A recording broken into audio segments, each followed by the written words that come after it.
What's up, everybody? Welcome back to the Blade Dive. You know, producing this podcast is definitely amazing. Don't get me wrong, I have enjoyed it thoroughly, but producing the sound every week, I'm just trying to make my process a little bit more seamless, and so if I sound different this week, it's because I'm trying out another version of what may be possible with a mic. So, FYI. But I feel like what we've created with the Blade Dive is amazing. I'm so stoked for all the positive feedback, everybody that's tuned in. Like, truly, you have no idea. It means the world, so thanks for being a part of this journey with me. Make sure you're subscribed to the podcast if you have not done so already, and leave us a review. It really does help out the show. A couple other ways you can help us out are following us on social media at The Blade Dive, and you can tag us in your photos if you're sharing them as well on any of those platforms. Okay, one last thing, and then I'm done with my promotional rant, is tell a friend about the podcast. That is really how this thing grows, and if you think somebody would like to hear it, would want to hear it, would be excited to listen to it, tell them. Let them know it's out there. Let them know the Blade Dive exists. Okay, my guest this week is Tyrone Coyne, and Tyrone is quite the character, and it was absolutely incredible to catch up with him and kind of pick his brain on his journey, his life, and what he's been around in the industry. He has held Terrain Park Manager positions at Bear Mountain, at Mountain High. He was the fabricator for Snowpark Technologies for quite some time. He created his own company, Superparx, securing contracts with either companies or resorts that wanted features built. Tyrone is a regular attendee of Burning Man, and we definitely get into his time at SPT, as well as his adventures with SketchUp and using the computer to really become what some would call the king, legend of feature fabrication in the industry. This is a really deep episode, and I hope you'll stay tuned for the whole thing. So, you know the deal. If you're at home right now, grab your favorite drink, kick your feet up, and if you're in the machine anywhere in the world right now, turn up the volume.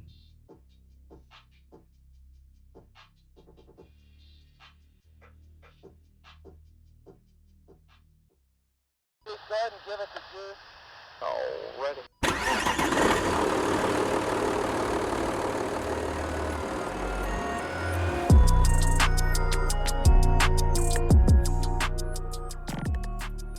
Here we go, everybody. Welcome back to the Blade Dive.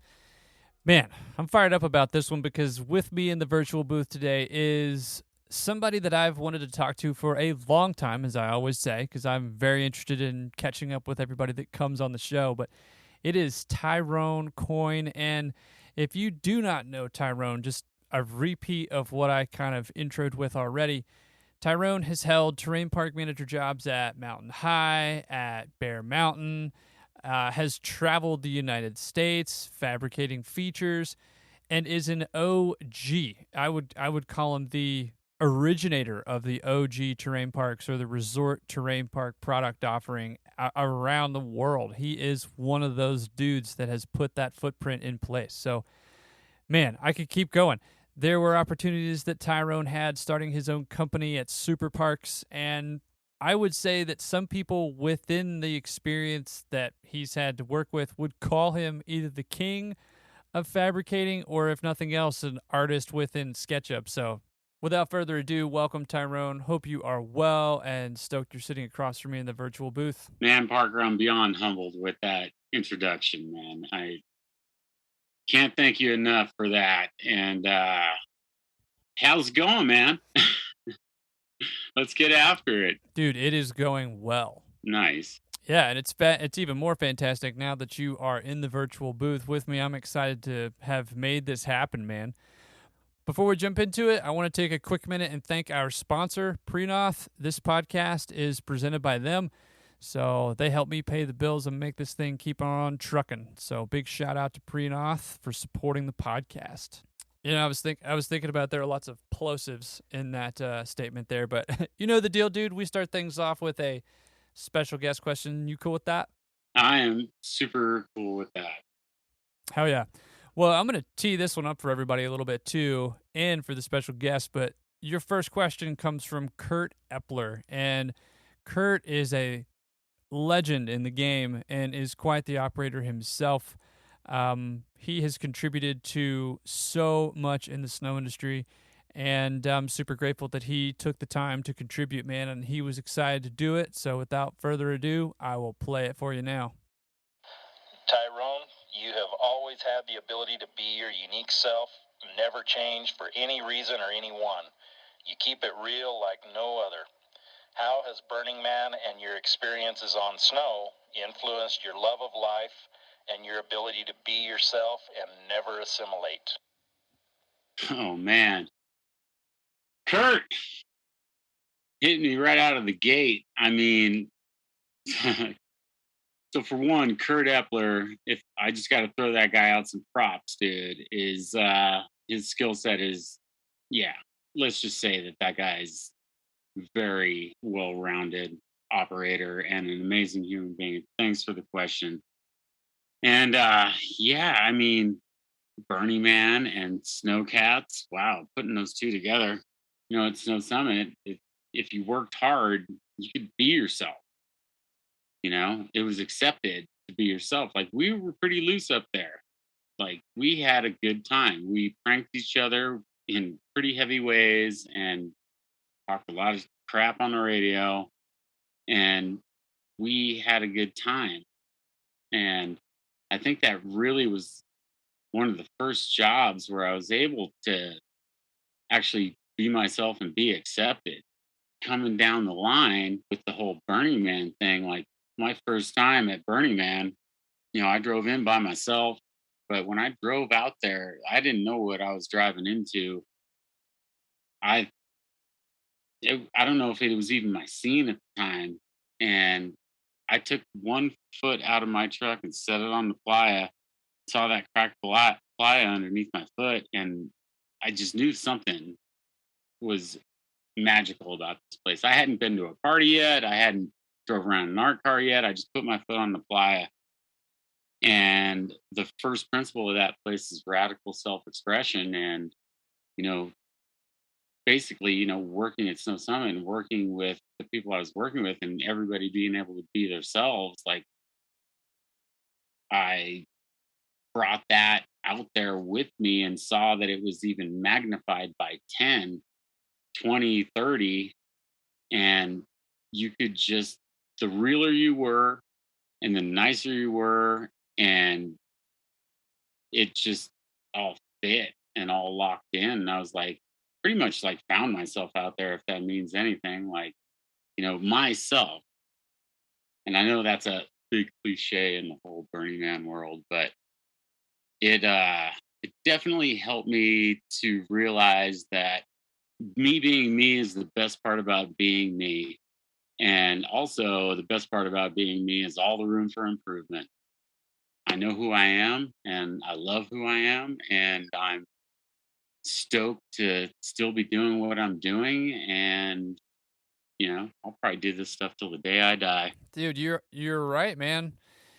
Deep blade diving right out of the gate. Kurt's got you with a pretty awesome question. And he mentioned the word assimilate. And for those listening, I interpret assimilate as to reassemble something.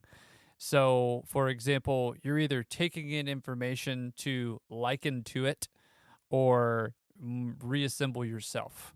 And I think so much in this industry, so often more than not, I guess I should say, people in this industry of cool, I'll label it that, tend to lean more towards fitting in. And to do that, they reinvent themselves, but for the wrong reasons. And you're kind of shedding that layer of authenticity, which sucks. Like, I mean, in any job that you have, you're probably going to have to make some sacrifices for sure. But I feel like in this industry specifically, we deal a lot with people who either want to advance or take on a different role or be a part of a scene or a culture or a subculture that requires them to maybe fit in differently, more so than they wanted to. And yeah, I get it. Like, you're going to have to make some adjustments in life to get ahead for sure.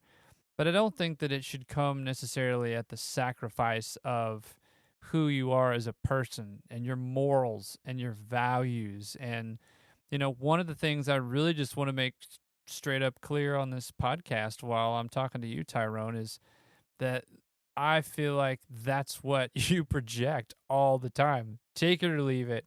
Here I am. I'm going to be me, and if you don't like it, you can move on. And that's difficult to do sometimes.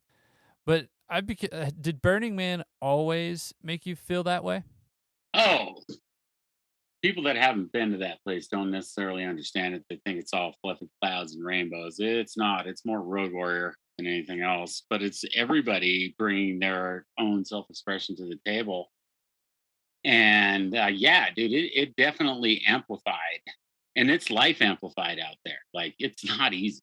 It's some of the roughest conditions you'll ever deal with in your life, period. And it hands everybody their ass. But it's you being you and figuring it out, and putting you in these sometimes very dramatic situations that definitely helped me and molded me to a point that made me very tolerant in this world. We call it the default world outside of Burning Man. And like, I was able to bring that back here and just be very tolerant. And in the ski industry, when you're working, it's a job, man. It's a job. And if you enjoy your job, you have parameters that you have to work within. It's you're getting a paycheck from upper management, and upper management expects something. You can't be this lone wolf that's just going to go out there and do what it is. But if you enjoy your job, you can totally be yourself, and you can totally progress through it. And I mean, if you love what you do, if you love just being in the snowcat, yeah, why can't you be yourself? Yeah, you're going to tell me to go build this, or you're going to say that I only can build a 30-foot jump. Hey, man, cool. I'm in a $500,000 piece of equipment and having the greatest time of my life. I still, to this day, when I jump in a snowcat, I just can't even tell you what it does to me. It's just, I love it, and being, learning how to be yourself within that, and like kind of separating your ego from the whole thing. Like, like, I want to build this and I want to do that. Just flow with it, man. Just flow with it and do your best. And, as for new operators, just learn and go with it, man. And have fun, because you're in a $500,000 piece of equipment that they trusted you with to go out there and, have fun, basically, literally have fun. Yeah, see, that's it. You are literally not allowing the little things to affect or assist in shedding a layer of authenticity that could allow you to be your best within the opportunity that you've been given, contributing in whatever fashion, man. Wow, that was very well said there, Parker. I don't know if I could have put that together, truly. But I mean, at the same time, I grew up, at Snow Summit, from a kid, and to be able to build parks there, that was when it was all experimental, and we got to do, like, I don't know if I got it out of my system, and that's why I'm just like, I just love being out there, and hey, you tell me what you want and I'm going to give it to you, because I was able to do these super experimental things back in the day that were completely outside of the box, and tons of firsts with all these great people. And, it's like, those are days, I don't know if those will ever come back, because you have to have structure in a terrain park if you want terrain parks to survive. You can't necessarily do those things anymore. Yeah. So that's why I'm just happy to still just be out there. Hey, you want me to go build whatever? I'm going to go build whatever with a smile on my face, and thank you for the paycheck. Yeah, no doubt. And huge shout out to Kurt Epler for contributing. I mean, like, kicking this thing off with a bang. I love it. We're rolling off of this hard, man. It's awesome. Big shout, Kurt. Love you, buddy. Kurt is such a legend. He is. Never had the opportunity to meet him face to face. Hopefully we'll get a chance to talk on the Blade Dive. I got a question for you, Tyrone. And it's kind of spinning off again of what we just discussed, but do you think being a part of that process and the adventures early on with parks helped curb your enthusiasm and put you in that flow state early to create? Dude, absolutely, dude. Absolutely, 100%. I I guess maybe for everybody that's listening, I'm referencing just all the stuff that you have been a part of.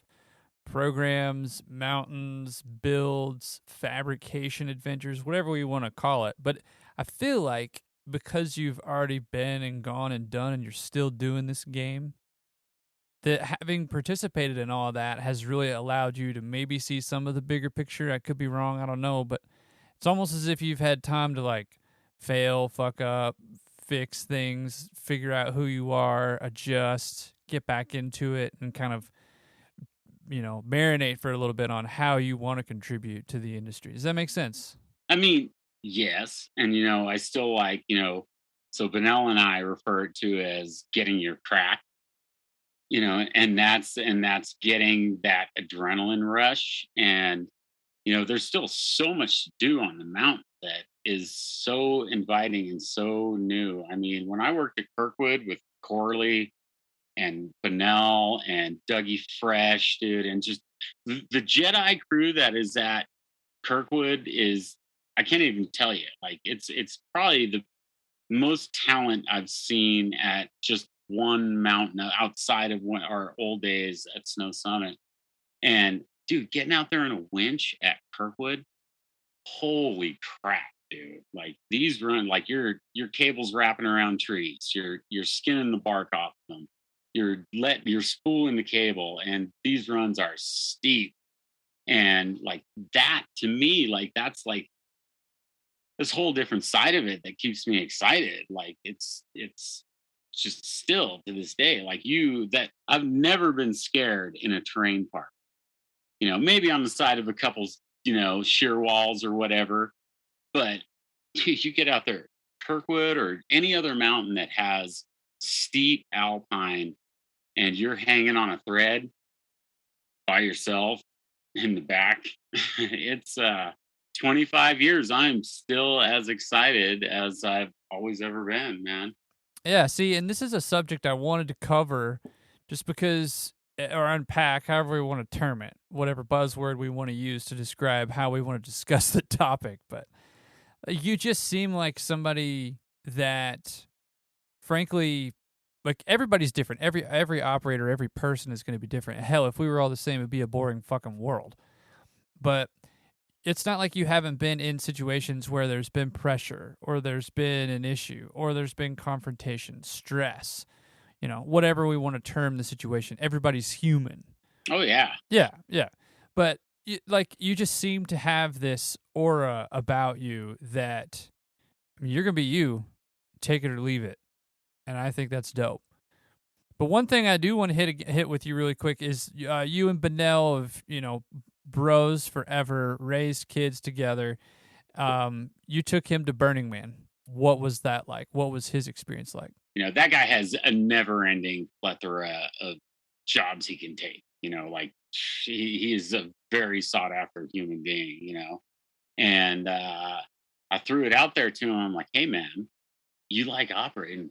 You won't get in a fucking semi truck with me, dude. Like, Mike Binnell was the biggest hater of Burning Man. You know what I mean? It wasn't his gig, because he saw it from the outside. The only people that hate it, the people ain't been there, and dude, I got a lot of hate from Mike, dude.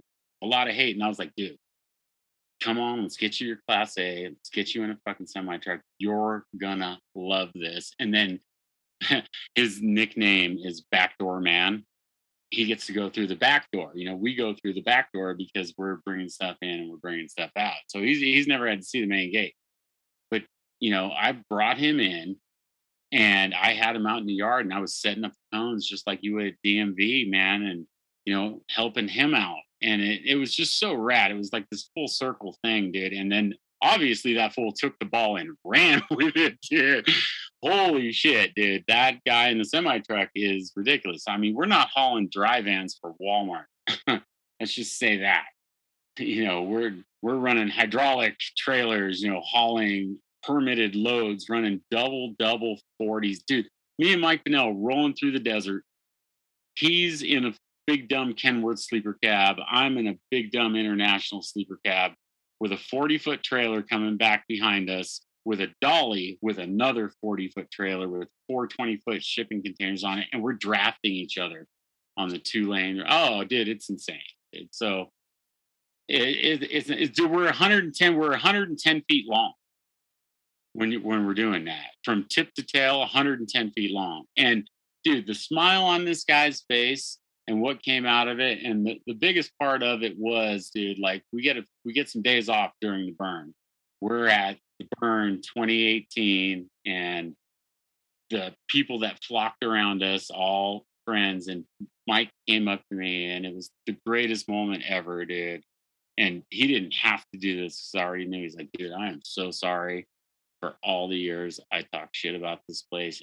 So he legitimately apologized. No, he apologized, dude. He's like, dude, I am so sorry for all those years I talked shit about you going to Burning Man. And I talked shit about this event. He's like, this is the greatest shit ever. And I was like, hey man, you don't have to apologize, Mike, because I knew this was your jam. You just didn't know it was your jam.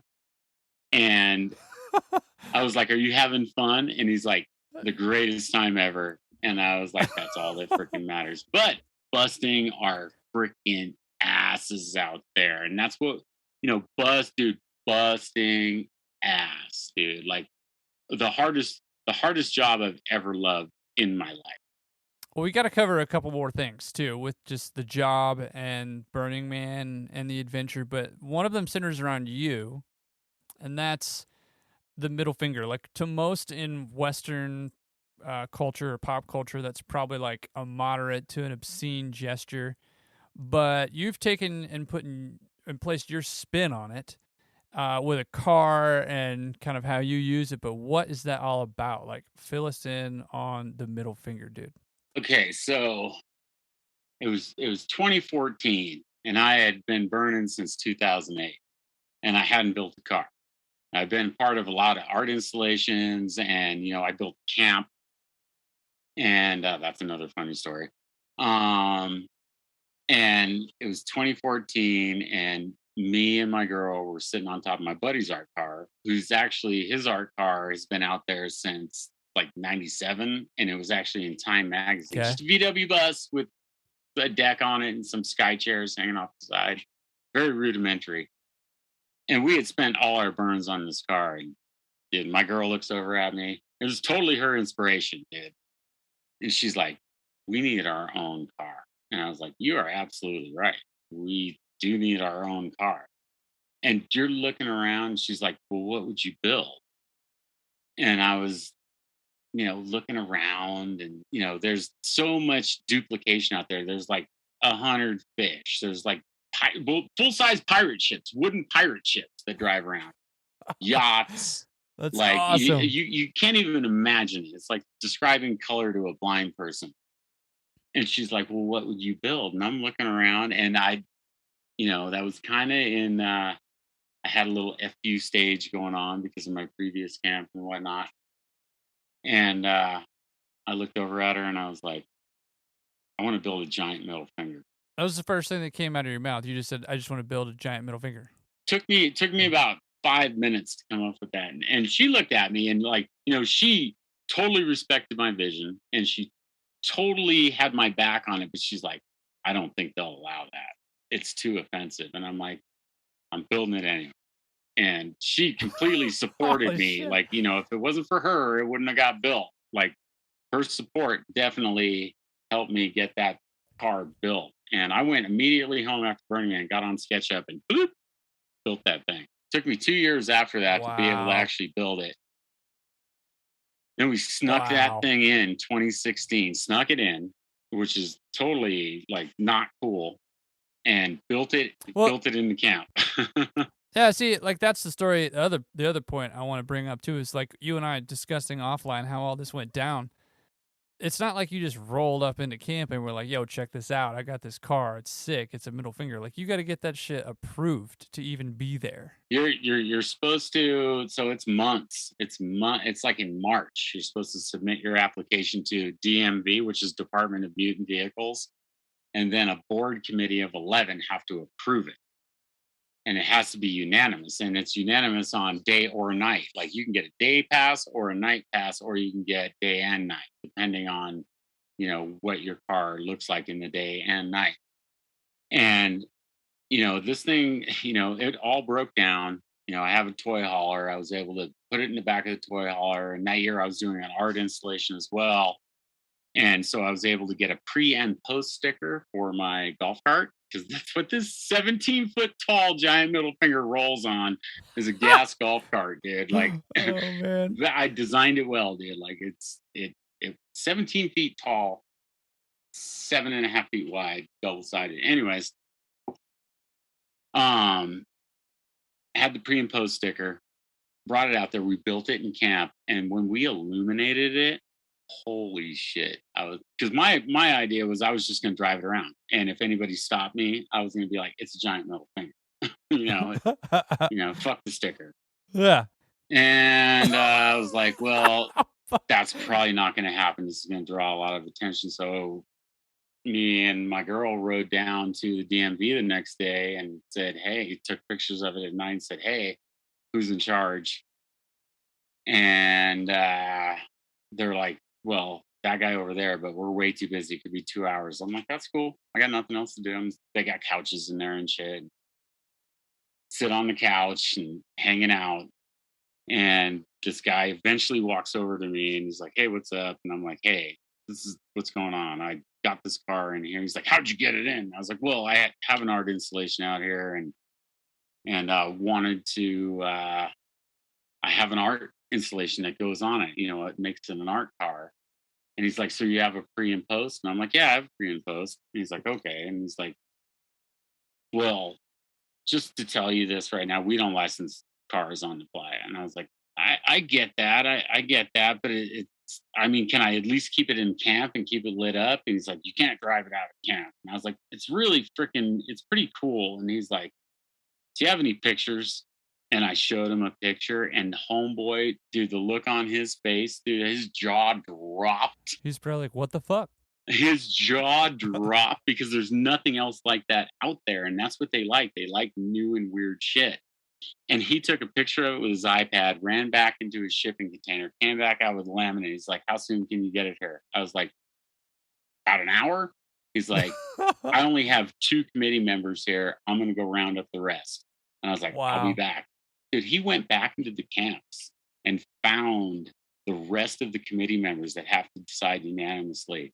And when I pulled up to that DMV, they were all standing out there waiting for me. Wow. And none of them walked up. They were just standing there, him-hawing, grabbing their jaws, like looking at it, like being very, stern about it. And then the original guy walked over to me and he looked at me and he said, I'm sorry, guys. And I was like, I knew it. He's like, we've only decided to give you a night license. And I was like, that's all I freaking wanted. I'm trying to sleep during the day, trying. Damn, dude. Okay. Well, the whole point I guess I'm landing on is, you're there and you're amongst this community, and I've never been, so I have no way to empathize, but it seems cool. But it goes back to that point of like being yourself. It is cool to be yourself, especially in this industry of cool that is the snow industry sometimes. Like, way cool to just be yourself. It is, man. And it comes back to, are you doing what you love? Is it something, because every job you're at, when it's a job, you're going to have to conform to a certain level, but it doesn't mean that you can't be happy with that and totally be yourself with it.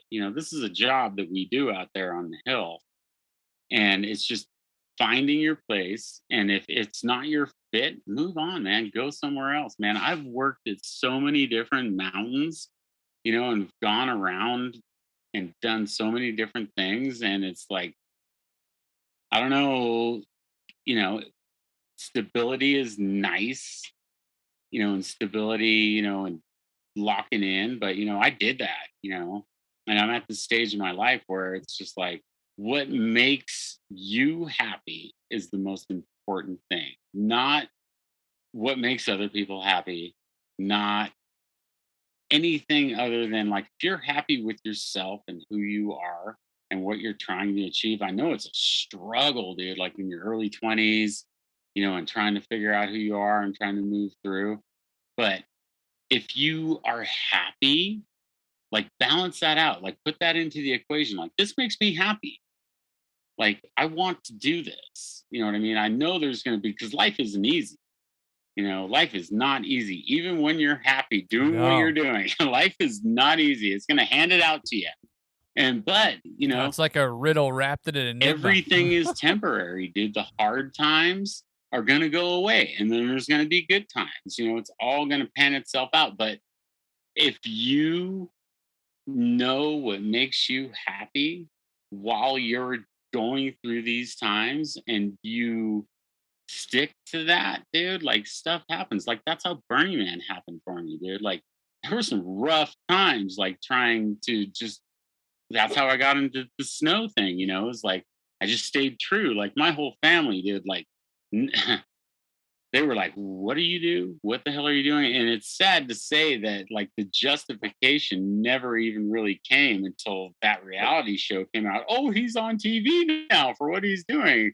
He must have done something, but I was always looked at as the black sheep because I didn't go to college, because I didn't stick with a job, and didn't, I just always followed my heart. Yeah. Yeah, man. And I think like my 2 cents like that I'll throw out there to everybody that's listening is, for those that are interested in operating equipment in this industry and you want to be in the park world specifically, there are going to be people that don't like your style, don't like who you are. Like, don't worry about that. Just put your head down and focus on what you want to be, what you want to do, and where you want to go. Be yourself, man. Just be yourself.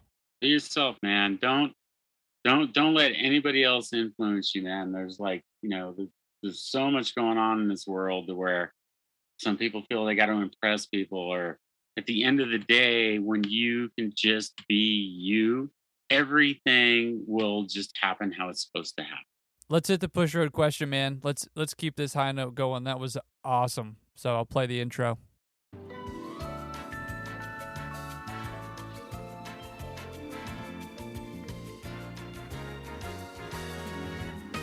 The push road question of the day. I love the push road question of the day. If you want to contribute to the push road question of the day, make sure you're looking for the Instagram stories to drop with respect to who I'm talking to, and those come out either Tuesday or Wednesday. Tyrone, your first question comes from Clayton Shoemaker, and he asks, what is your favorite Nixon Jib Fest feature you helped to build, and your favorite location for the event? Clayton, motherfucker, I love you so much. You know how we met. And dude, what a rad person. Thank you for that question, man. So the stair feature box rail combo Nixon Jib Fest 3 at China Peak Sierra Summit, and with all the fucking homies, dude, all the fucking homies, man. Like it was just like arguably like one of the coolest things I've been a part of ever. Flying through them. The next pusher question comes from Tex himself. Oh shit. Tex asks, out of all of your different jobs and experiences, which one did you love the most?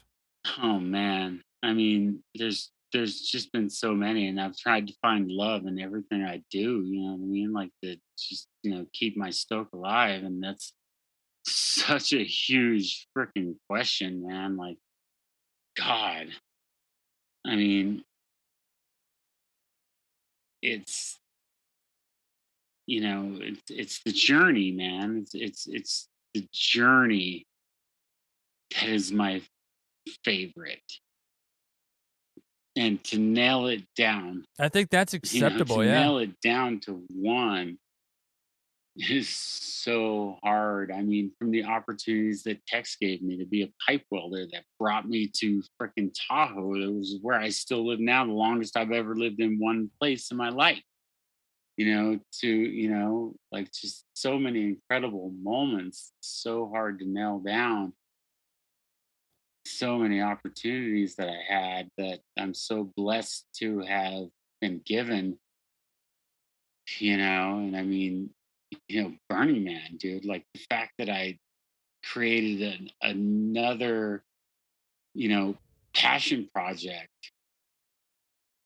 into a lifestyle. It's so freaking hard to nail down, dude. But honestly, like if if I had to give one, dude, it might be outside of the snow industry. And is that okay to say?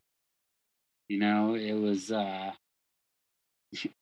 delivering the temple to Burning Man 2019 and picking it up in San Francisco, load after load after load, and storing it at our yard, and then delivering it to Gerlach, load after load after load, storing it there. And then when we got our time to actually be able to go out and buy it, delivering it, all these pieces. And I'll send you a picture of this, dude. Like it fucking incredible. And just to be a fucking player in that game on that job, dude, like was not easy, dude. Like none of it's fucking easy. And my dog Kaika, who was my SPT dog, my pit at SPT for years in the shop, had passed away.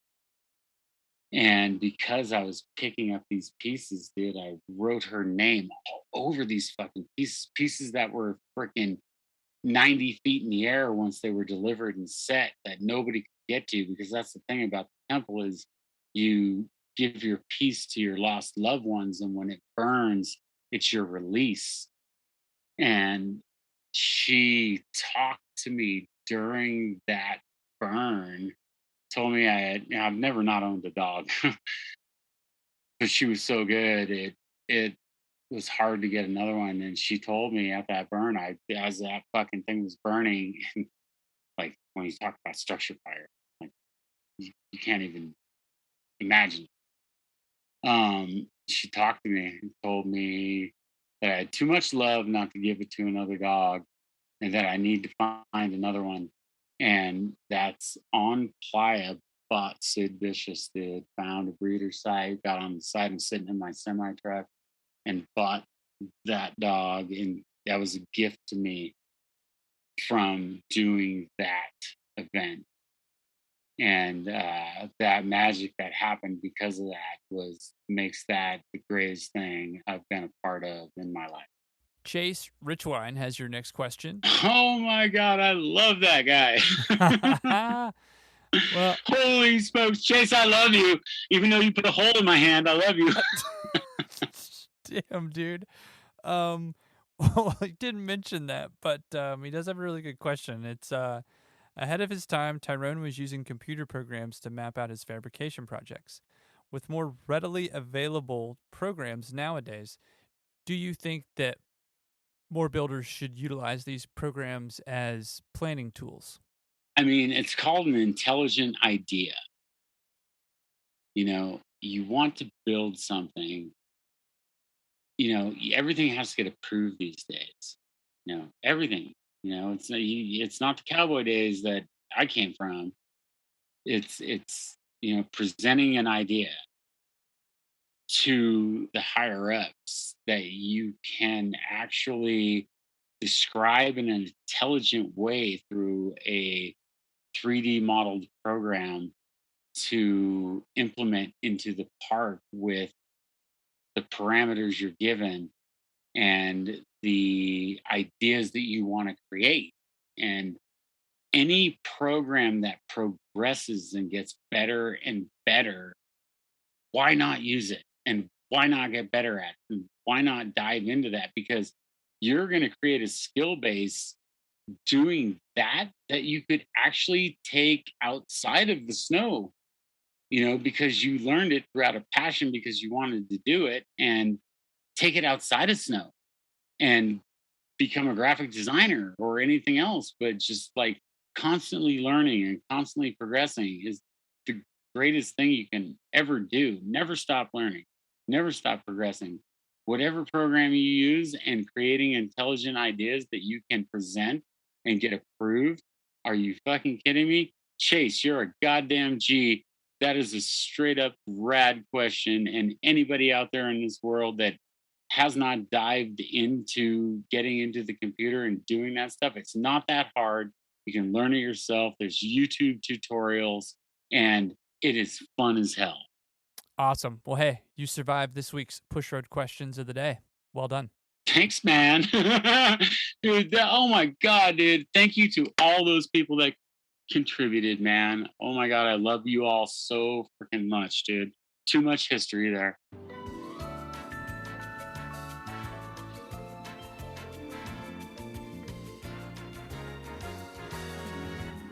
The push row question of the day. Tyrone, dude, we have not even gotten into the meat and potatoes of this thing yet. I want to know about you. Paint that picture, man, growing up as Tyrone Coyne. What did that look like? I was born in Lowell, Massachusetts. I had 5 older sisters. My father, and amazing. All my sisters were like, these girls got after it. Pretty much like shaped and molded me, truly. My dad at the time was he was pretty well known in Mass. He was Golden Glove boxer champion 2 years in a row. He was Korea war vet. He had a car lot where he, like, was the original guy. This is funny. Was the original guy to bring the first Pinto to the country and No sell shit. it. Yeah, dude. Yeah, and my sister, That's awesome. my closest sister, she's 5 years older than me, was the poster girl for selling the first Pintos in this country. Damn. Oh yeah, she's dressed in little cowboy suit, had freaking guns, dude, sitting on a pony next to a Pinto. Pretty funny. Wow. I could find that photo. Claim to fame. Yeah, I was gonna say. Yeah, he was also Pops was that guy. He was if you ever watched like Goodfellas or Casino or any movie like that, like the Joe Pesci character in those movies was what reminds me most of my dad still to this day. Hey, forget about it. What am I, an asshole? That guy. And he was tangled up in being connected as well. And one day he came home, and all of us were grabbed up out of the house, and we went straight to a hotel. Nobody knew what the fuck was going on. Holiday Inn. I remember this, dude. I was like 3.5, and I remember this, dude. And he got us all in one room, and one of his buddies came to the door with his head split open, and Pops opened the door. I grabbed him, my Pops by his shirt, fell to the ground, and said, "They know where you're at." And we literally stepped over this guy. We thought he died. Years later, I found out he didn't. And got on a plane with no baggage, nothing, and flew to Southern California. Wow. The whole family. The whole family, all 5 kids. Wow. My mom, my dad, and he had connections out there. And we stayed at this guy's house. That was his friend. We all slept. He had a pretty decent house, but sleeping on couches and spare bedroom, whatnot. And it was probably about a month before he got established out there. And he got in with Crush Chevrolet, because that was like, they say that my dad was the guy that created car sales. Like that was like the hustling aspect of it? The hustling aspect of car sales. Like that he was the unsung hero of creating that model, and should have got a lot more reputation out of what he did, but he was a hustler. And it didn't take long before we had a house where all the girls had bedrooms. He's coming home in a canary yellow Corvette, doing his thing. He was a boxer, so he taught me how to box. And we used to have every Friday night, all the dads in the neighborhood would come down with their sons, and we would all box in the front yard. Damn, I'm picturing that. It's heavy. Oh, yeah. Yeah. And they're sitting there holding their drinks. My dad was, the silk shirt, buttoned down, gold medallions, freaking, you never saw my dad in a pair of shorts or a pair of jeans. A pair of swimming trunks when he'd be in the pool. That was about it. But he was a hustler and he was out there. So he was very estranged to me. Like it was like there was no playing catch. It was the fights in the front yard on Friday night, and they were betting on. Wow. Oh yeah, they were betting on different era. Oh yeah, no, this is the 70s still, and I got my share of my ass handed to me, and then handing out ass, dude. And my pops was always in my corner telling me what to do. So it was that was our bonding pretty much. So then, very estranged. The parents weren't working out. They got a divorce. And I didn't see him for years. I didn't see him for a long time. So you just took off like your dad? He didn't necessarily take off. He always at Christmas and birthdays would send us money. You know what I mean? But that was about it. But when the divorce happened, sisters moved in with him, and he was still around then. I would go over on weekends and hang out with my sisters. But my sister Vicky, dude, this is the 70s. This is the days of skate pools, concrete skate parks and stuff. And she was that girl. This girl used to get brought home from the cops in the 70s with her skateboard. And I used to look at her and just admire her so much, but I don't know why. I was like, that's it, dude. And Vicky was the most influential sister in my life that literally the reason I do what I do today is because of her. She's a different person now, obviously. Very successful real estate woman. But yeah, cops bringing her home with a skateboard, her coming home with road rash all the time, and I was just into that. So I got into that through her. Dude, shout out to Vicky. Shout out to Vicky, dude. All my sisters were gangsters, dude, but she was very exceptional, dude. And I just got back. I was just visiting her in Florida. We had a great time. Do you think that, real quick, you developed a sense of tenacity for your career or whatever it was that you were chasing because you experienced a lot of that estrangedness from your father? No, totally. Like I said, at that point, after he disappeared for a long time. I didn't see him forever. So I basically from age 8 didn't see him. My mom had another marriage that didn't work out. And I was like, and I had all females in my life. You know what I mean? All females.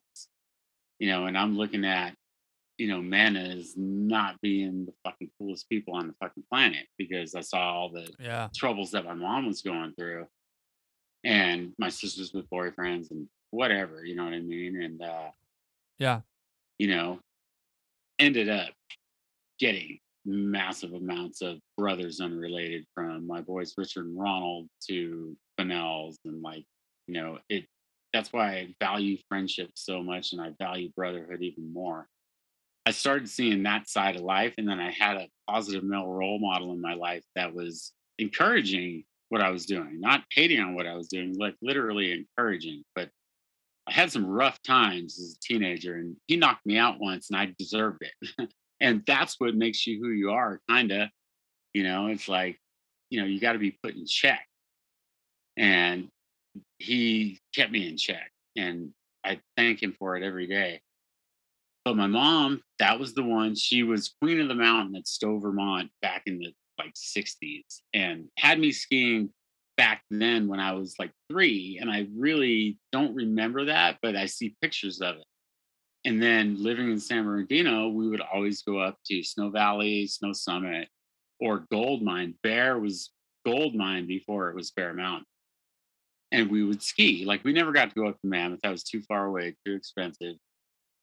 But she had me on the hill, and I developed this love for skiing. And then I figured out how to hitchhike. And then I figured out how to clip tickets. And then I figured out how to be on the mountain.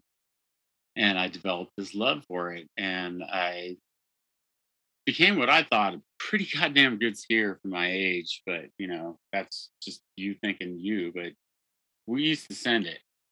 Yeah, well, fair enough. And- To say, well, real quick, just to say, like, fair enough to say that I think it sounds like there was this crescendo that was about to happen in life with you. I mean, not for a negative reason. There was so much that you went through as a kid. Like, I can't imagine going through that shit. Like, that's heavy. You obviously made it out okay, and I mean, I'm sure you could attest that there's probably people that have been through worse, but it sounds like not only Steve, like, keeping you in check, like, which you were stoked on, Yeah. but, like, the mountain, too, probably played a pretty significant role in helping you figure out just what you wanted to do. Well, it was that or the other side of it. And the other side of it was not good, but I didn't recognize that then. I just recognized what I like to do. And I rode a Burton Elite 150. I'm not proud of this. I'm going to say this, dude. And, you know, I've definitely suffered my karma and repercussions for it, but I stole my first snowboard Ooh. just so I would have one. Yeah, I mean, Karma, eventually you're saying definitely got you. no, dude, I have tons of karma stories, dude. Like tons and tons of karma stories, dude. Like, but you know, unfortunately, like that was the only way I was gonna get one. And I did that, and then my first pair of snowboard boots were a pair of high top Reebok basketball shoes with a pair of Kmart freaking moon boots, where I ripped out the inside of the foam and shoved my high top Reebok down inside of it. Nice. And that's what I rode with. And I broke my ankle on that board first day, just so you know. Yeah, it happened. That's karma right out of the gate. Oh, totally, dude. Like, you know, when you're a kid, you just don't freaking know any better, dude. Just don't freaking know any better. Yeah. You don't. And I'm not proud of that story, dude. Like, I'm not fucking bragging about that or anything, you know, but, you know, that happened, and, you know, I got hooked really hard, and, you know, that became the passion in my life, was that sport. And back in that day, dude, like if somebody pulled up in the parking lot and had snowboards on the roof, you knew them. So when does Binnell kind of enter the picture as like the roommate? You guys like moving up there and doing your thing, because I feel like that's a whole segment of the story where like you get up to Bear and you have these grand plans. Well, so we moved up to Running Springs together in 1991. Got a pretty sick pad and teched it out for, like, it had a really steep hill in the backyard. We set up little jumps. Like, we were into it hard. We actually had a discussion, and we had these grand plans of making money. We wanted to own an emu farm. That's awesome. And do a couple other things. No, seriously, sick. Because we had a friend who owned an emu farm. That was bringing in bank, and like, we wanted to take that money. This is 100% accurate. And we talked about this in 91. We wanted to take that money and buy a small hill and create a park that we could build anything we wanted. And this is 91. And we were going to call it Planet X. Oh, dude. Well, wait. This is a true story. This is so emu. You're talking about the bird, right? Yeah, the bird, dude. Yeah, we had a friend who was out in Grand Terrace, dude, that had an emu farm, and they were smashing it. Dude. Oh my god! You can use every part of that bird, and we're like, oh man, that's money. Let's freaking get an emu farm and freaking buy a mountain and freaking create Planet X. Like that was, and what's funny about that is that was a simple sort of manifestation, and what ended up happening is we both started working at this X Games thing, you know, so. Not exactly how we planned it, but Yeah. even better. You know what I mean? Like, and like weird, an emu, dude. An emu is a bird originally from Australia, correct? Yeah, they look like an ostrich. They look like a smaller Yeah. version of that. Yeah. But dude, these things were a trip. We'd go out to our homie's emu farm, and if you had anything shiny on, like a necklace or rings or anything, they would freaking come at you. And they had this deep, like drum bass thing that came out of their freaking diaphragm and their lower chest, and it was intimidating as fuck, dude. Like it was pretty gnarly. But we were like, you know, our buddy told us how, because it was his family's, you know, he was our age at that time, and it was his family's deal, and he was telling us about how much money they made breeding these emus, and we're like, let's do it. That was just a pipe dream, but we were kind of serious about it, because Can you imagine to this day if that had happened? oh my god, the dude, emu that farm, the Binnell and the Coyne emu oh my farm. god, Check this out, it was on the table for sure.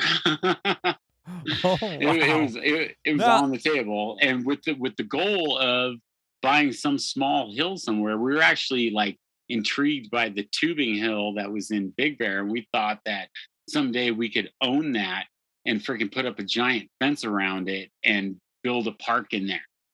And I thought you were gonna say put emus. no, build a park in there off of the money we made off the emus. Like, this was what we talked about. Like, this is, you know, this is what we talked about back in 1991.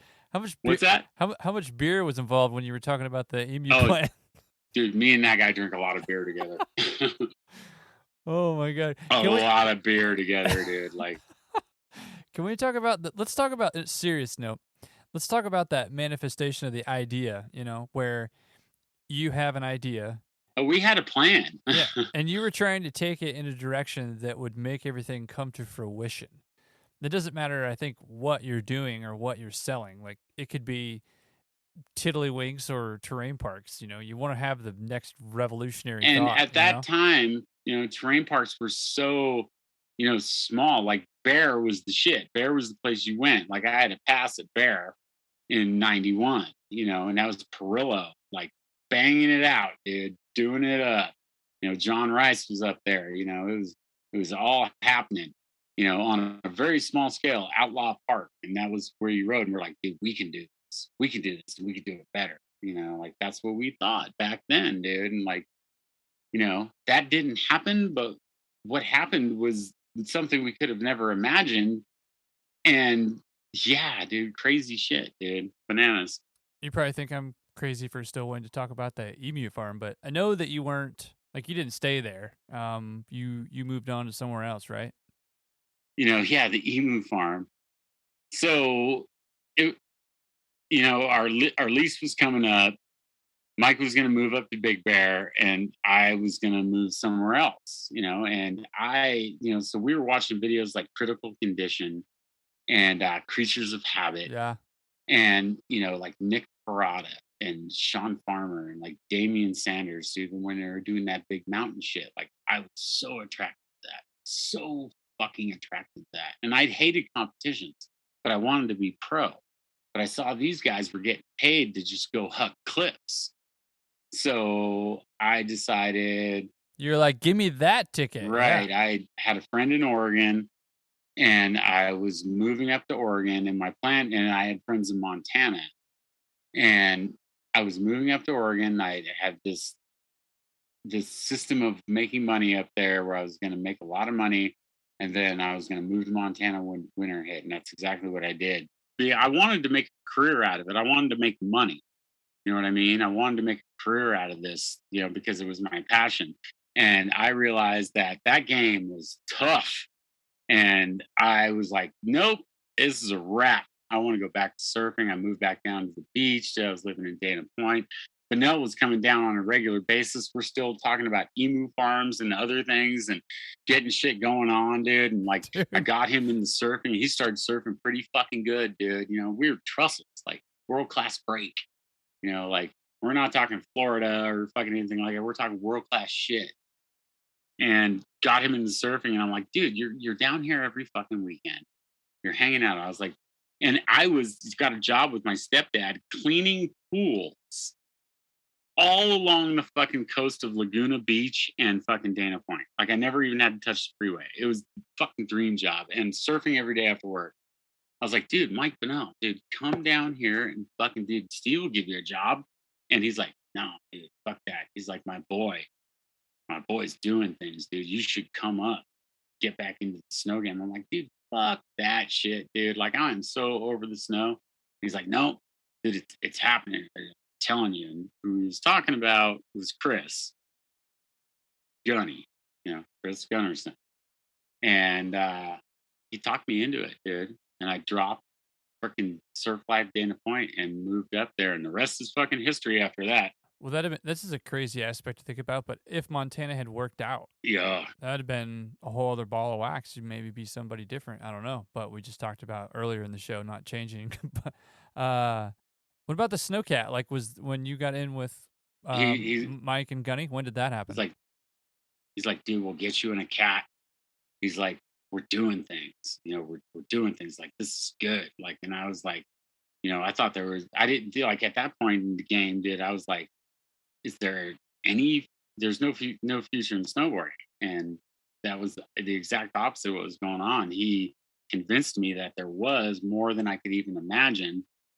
And I freaking moved up there. But so you basically fell out of love with snowboarding while you were in Montana. Like, is that why you kind of shifted? Well, no, I still snowboarded, obviously, because I was still back. I was back on the hill. I just went back to enjoying it instead of like pursuing it. I thought that pursuit of trying to obtain that goal was like, I took it to the level that I obviously couldn't handle and was like, nope, I'm done pursuing this snow career. But it was the pro side of it. You know what I mean? I didn't realize when Mike was telling me, like he convinced me, he literally convinced me to move to big. Yeah. Come up to big. Yeah. Let's get you up there. And that's when it all happened. Dude, heavy. Well, I do have another special guest question for you. It's from Money Mike Stevenson. Another longtime contributor to Terrain Parks, snowboarding, snowcats, and operations. But I will go ahead and play that for you now. Hey, Parker, Tyrone, Mike Money here. Thanks for having me on to ask a couple questions. So, Tyrone, we've been doing this for a long time, and we've done our fair share of training new operators. Some good, some not so good. What do you find is the easiest and hardest things to get new operators to understand about this industry? And a bonus one for you. Who would you have on your Mount Rushmore of the industry? Builders, athletes, personalities, influencers? Take your pick. Can't wait to hear your thoughts. Thanks for having me. Bye. Thanks, Money, for the question.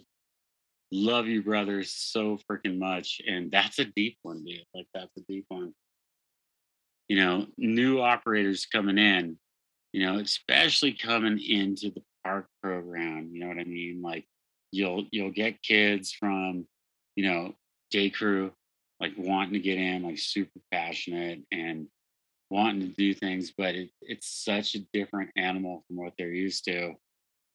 And one of the hardest things to get across to these kids is that, they may think the park sucks. They may think that they can do it better. You know what I mean? They may think that they're going to get in a cat and make magic happen. And I love that they have that attitude, because that's that passion that's going to get you in the machine. Not hating on that at all, but that, can be to their detriment, dude, because, a lot of these kids these days don't understand that they don't even understand. You need to learn this machine. You need to learn your dexterity in your hands. You need to develop like turnarounds and where you turn around, figuring out the mountain. And, a big thing for me is like, it's run management. It's the run itself that is the biggest part of keeping your features alive. Like, if you push something out, just because you thought you had snow around here and you burn out the run around it, we all know what happens there. You know what I mean? It's like giving these kids steps, you know what I mean, that they're probably bummed out about, because they just want to be out there getting after it, like building jumps and like I can rebuild this triple line. And like let's start here. You know what I mean? Let's start here. And that's one of the hardest things to get through to these kids is like, let's just get you in the machine. Let's get you acclimated to it. Because everybody progresses at a different level. Do you know what I would like to see? I would like to see, or maybe even hear from a resort or whoever. I mean, it could be an individual, but somebody who has established a training program. I mean, it can be a brand if we want to go that far, but I mean, I view a program as something that has a long-term aim, but isn't really burning out the individuals in charge of seeing through or following through with that long-term goal for the short-term gain. So, for example, one person training a bunch of people, that's going to be, it would probably work, but it would be a bit tough, I think, to just put all that weight and energy on one individual. But I think you could spread that out. You could say, the training person also very much assists said supervisor or manager and establishes a set of parameters, job description, understanding, and expectation for the operator, so that when you go in to be trained, that you're walking away with at least something, because you're not going to be the pro operator day one. But I think that if you could establish some value that way, you'd probably see more retention. I could be completely wrong because, I mean, money obviously talks. But at the end of the day, I think it'd be really cool to hear from somebody. And I'm with you on that, dude, because it's the instant gratification thing these days. You know what I mean? People want everything right now. They come in and they don't even understand that they don't understand, man. And it's like, we want good operators. We want to groom you. We want you to be the best you can possibly be, because that's going to help us out in the end of the day. But you gotta, you don't go to college and graduate after 3 months. Well, who would be your Mount Rushmore, though? Because I want to know that from you. Oh, dude. So one of them is going to be a two-face. Okay. And one of them is going to be a split face. So because I have to. But Mike Binnell, number one, as the builder. Okay. The George Washington. When it comes to riders and keeping it real and like sharing the stoke and like making this freaking riding happy and rad and low-key. Fucking Danny Davis, dude. What a fucking rad human being that dude is. What an amazing human being that guy is, dude. Like, humble, awesome, sharing the stoke, creating Peace Park, and just like, let's just have fun out on the mountain. And then still, X Games goal. The two-face that I'm gonna throw out there is Jeb Ellermeyer and John Schwartz, dude. Like, those two held it down for all of us in this country, at least for years, dude. Years. Two of the greatest things that ever happened to terrain parks, period. Jeb Ellermeyer and John Schwartz, dude. Solid selections, I think, across the board there. A big shout out to Mike for contributing the question. That was huge. I kind of want to pivot. I want to switch things up and kind of mess up the chronological order that we've been going in. And I want to discuss SPT and the fact that you contributed to that organization. And, I'll leave it up to you, but how did things end? Like, I heard you quit. You told me otherwise, and I'd be interested to know kind of what your takeaways were, your positives from working with those people. Okay, well, I straight got fired. let's have no illusions of that. Like, I straight got fired, and I deserved it. But Elvis had already left the building for sure. It was after the show. Show was a failure. It was I was stuck in a spot where I didn't think I was progressing anymore, and I wasn't happy. I wasn't happy. I'm not putting that on anybody else, but I wasn't happy. I had my reasons, for not being happy. And I think those reasons are justifiable, but that's not here nor there. The reason for me getting fired was definitely justifiable, 100%. But like I said, Elvis had already left the freaking building, basically, and I was just hanging on to something that I thought was what I needed to still be doing. But I wasn't happy. Let's go back to that happiness thing. I wasn't happy. And if you're not happy, this is what happens. And went to my room, passed out, and I woke up to a heavy knock on the door in the morning, and it was Binnell. And he was like, "What the fuck?" Like, he was angry. Like, dude, me and Binnell have maybe had like 2 or 3 angry incidences together, barely, maybe 2. And he was fucking pissed. He's like, "Dude, what the fuck did you do, dude? Like, what the fuck did you do, dude?" And I was like, I explained to him, dude, and he's like, no sympathy, because there was no reason for sympathy, because it was totally me, 100% fucking me. But me being unhappy. And he gave me an ultimatum. There was an ultimatum that was laid down. He's like, "You go home now, and this is a wrap. Put you on a plane, you're fucking out." But I had built this monster feature that was in multiple fucking pieces, and I wouldn't say it would be impossible, but it would have been hard to get anybody else up in there that would have been able to piece this thing together in the time frame it needed to be pieced together, and in the manner it needed to go in, like step by step. It's pretty big, on hill welding, freaking the whole 9 yards, big pipe work, freaking thing. And he's like, "You go home now, and it's a wrap. Or if you keep your head down and go do your job, you can save your fucking job." And I was like, "Dude, I'm not here to fucking wince out. I got drunk, I talked shit, and I'm humbled by it, and I feel like a piece of shit, actually." And went up on the hill and kept my head down and laid low and did my job and got it fucking done. Finished the fucking project. And went to breakfast, because I was supposed to be flying out, and me and Binnell were flying out together on that trip. And I was, Gunny wouldn't speak to me, and he shouldn't have, dude. Like, he shouldn't have. Like, I was shit talking motherfucker. Wouldn't speak to me the whole fucking time.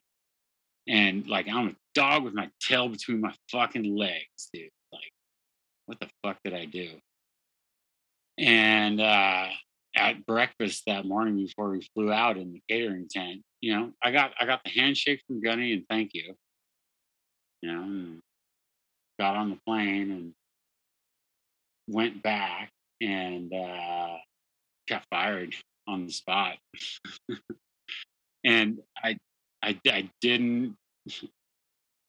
I completed my task. That was the main thing for me, is I completed my fucking task. And the whole time I was doing it, I knew I was gone. I knew I wasn't saving my job, but I knew I wasn't going to walk out on something that I could accomplish while I was there. And inadvertently, due to my unhappiness and due to my spontaneousness, unfortunately, what I said, I don't regret. But with the timing, it was pretty bad. But the words were what I needed to say, 100%. And that's how I ended up, getting my job with Burning Man.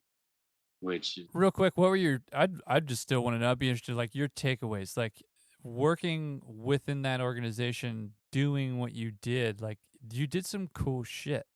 Like, that had to have been awesome. Really cool feeling. Well, dude, the positive, like, here's the thing, dude. Like, I would not be who I am today in this industry without being where I was when I was, with the timing, the way it happened with that company. And, SPT, like what we were able to do. Like the early days of Summit, like I was there with G when he was the Terrain Park Manager. And the early days of that, like that's how SBT was created. We were SBT at Snow Summit, creating all these features for the best riders in the world that were being shot by Mac Dog, for years. And then it became SBT, and then we were able to go on jobs and like go places and shit. And it just became this, larger than life thing. You know what I mean? If it wasn't for that, Gunny Chris is, that guy can sell ice to a fucking Eskimo. And then the co-founder, Mike Binnell, could build fucking anything. You know what I mean? And then the talent pool, dude, obviously nothing can be built unless it's sold. Nothing can be built unless it's fucking sold. So those two together, type A's. We're all type A's, dude. The fact that we made it that long together was insane. But I was just gonna say too, the dynamic of all those relationships. Oh, and but what? Go ahead. But like but I was just saying, like you're saying that obviously there was an origination of that, and it allowed people to contribute to very large scale events or catapult their careers. Is that the biggest takeaway for you? Like being able to launch yourself into anything else you want to do based on that bullet point on the resume? Absolutely. I mean, at that point in time, dude, you've seen The Matrix, right? And when they download information into, Neo, and it's just all absorbed so quickly because, and then all of a sudden you're this. Like that was us in the early days of terrain parks. There was so much thrown at us. So much, like keeping Westridge top notch, number one park a few years in a row. The Mac Dog shoots, all of a sudden now the X Games, like SBT, it was like all so fucking much at once, dude. Like you couldn't help but if you had the aptitude to absorb everything and become the best you could possibly freaking be, because failure was not an option. You know what I mean? Like this shit had to get done, Mac Dog shooting in the morning, freaking live TV the next day, freaking like so freaking much, like pushing, so many first, like pushing the limits with jibs and Nixon Jib Fest. And, I was an integral part of every one of those Nixon Jib Fests. Like on the insane level, I was at all four, was the lead fabricator and like getting the ideas back then from basically riders and Chris on a fucking napkin and creating it for these people and then installing it for them. And like, back then, you look at it now, you go back and look at that shit now, by today's standards, you're like, what? But by those standards back then, that was like, the most cutting edge thing you could have ever fucking done, and being a part of just things like that, and, Mega Slope at Kirkwood, fuck, dude, with Binnell, Corley, freaking Epler, freaking building features in an avalanche chute, just unreal shit that we did, dude. And it was, like I said, it was like being downloaded by the Matrix, dude. Like, you either sank or swim. Dude, well, the list goes on, and I mean, one of the things I really want to hit with you is that business that you did have. And to do that, I've got another special guest question for you from Mizzle Adams, G in the industry himself. Fucking G. And I'll play it for you right now. Yo, what's up, Blade Dive? Mizzle here, coming at you live from Donner Summit, California. And I think for this one, I'm going to bring it back to 04 when Tyrone hired me for my rookie season on park crew at Mountain High. Tyrone, Working on Faultline and for Superparx gave me the foundation I needed to be successful in this industry. You took me under your wing and shared all of your knowledge, and for that I'm forever grateful. My question is, what motivated you to start your own company, Superparx? And when you started it, did you ever think you'd be building jibs for Jake Burton at an abandoned dairy farm in Chino, California? Holy shit. I mean, dude, that fucking guy, dude, pure soul, I know. Mizzle, I love you more than words can describe. Another one that somehow we ended up at Burning Man. That guy is like lead of one of the biggest camps out there. And that's one of our clients, by the way. And like our history is so deep, and I love that guy so much. And that question is deep. What made me start my company is, I worked my way through up the ranks at Bear. I had opportunities to leave Bear, go to the East Coast, and run Loon, Waterville, and Cranmore. And that was under Chris. And then Chris Ryman, and then Betsy, and then I can't remember Pat Moore's mom's name, but and then that's when I met Patera. And my wife was exponentially pregnant at the time with my second child, and was flown out there, and it didn't seem right. So I had an offer through. So if you don't know who Pat Allen is, y'all better ask somebody. That guy, his career in snowboarding and everything else, and his relationship with Big Bear, and I found that like the resort side of it was I felt like I was becoming stifled, and I had more to give. And I saw Chris with SBT, and I was like, he can't handle everything. I can catch the crumbs that fall off his plate. And I decided to sell my house, get a business partner, and start to try to finance my own way into the world of doing this. Like, became a member of gosh darn it, what is it, the NSAA, or that whole ski corporation thing. Started going to all the meetings. National Skiers Association. Yes, they started going to Palm Springs, started going to freaking Florida, like doing all that, like networking, creating a portfolio, building a website, all these things, dude, and just struggling, like feast or famine, dude, for sure. Like just trying to live off the money that I sold my house with, moved back in with my parents, dude, to, get this off the ground, and work tooth and nail to make that shit happen. 2 kids back into my parents' house. And it happened. I knew enough people. I networked myself enough. I had a decent reputation, and I started getting clients. And it took off, dude. Like our first gig, and I had my boys that had my back, dude. Like our first gig was do the snow work at the High Roller Rail Jam Hard Rock in Vegas, and I brought Clayton out there with me, dude. And I had my boy Greg Seabury out there with me. Unsung hero, by the way, Greg Seabury. I love you. You're a fucking G.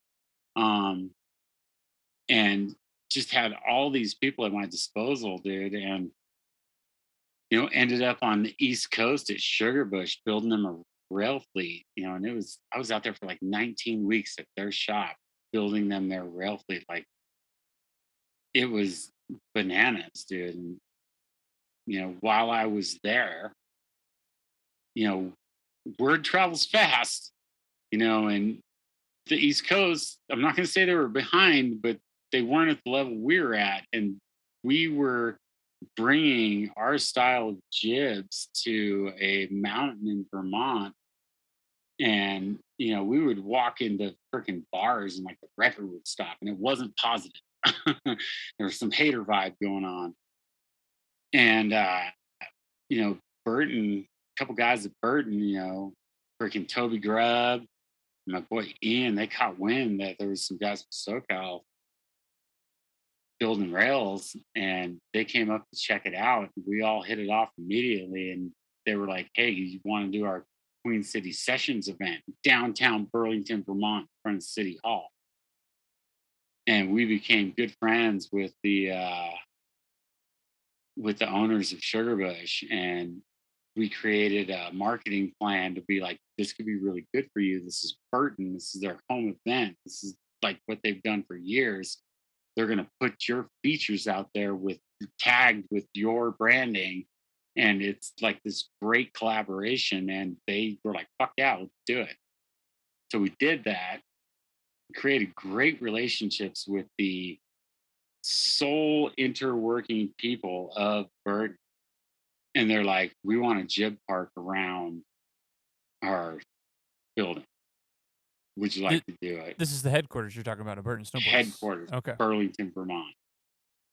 And what was crazy, this is the craziest freaking part, is I show up there and they got this rad skate bowl in the back, touring me around the property, and they're like, we want something here, we want something there, we want something over here. And then it grew to be something way bigger.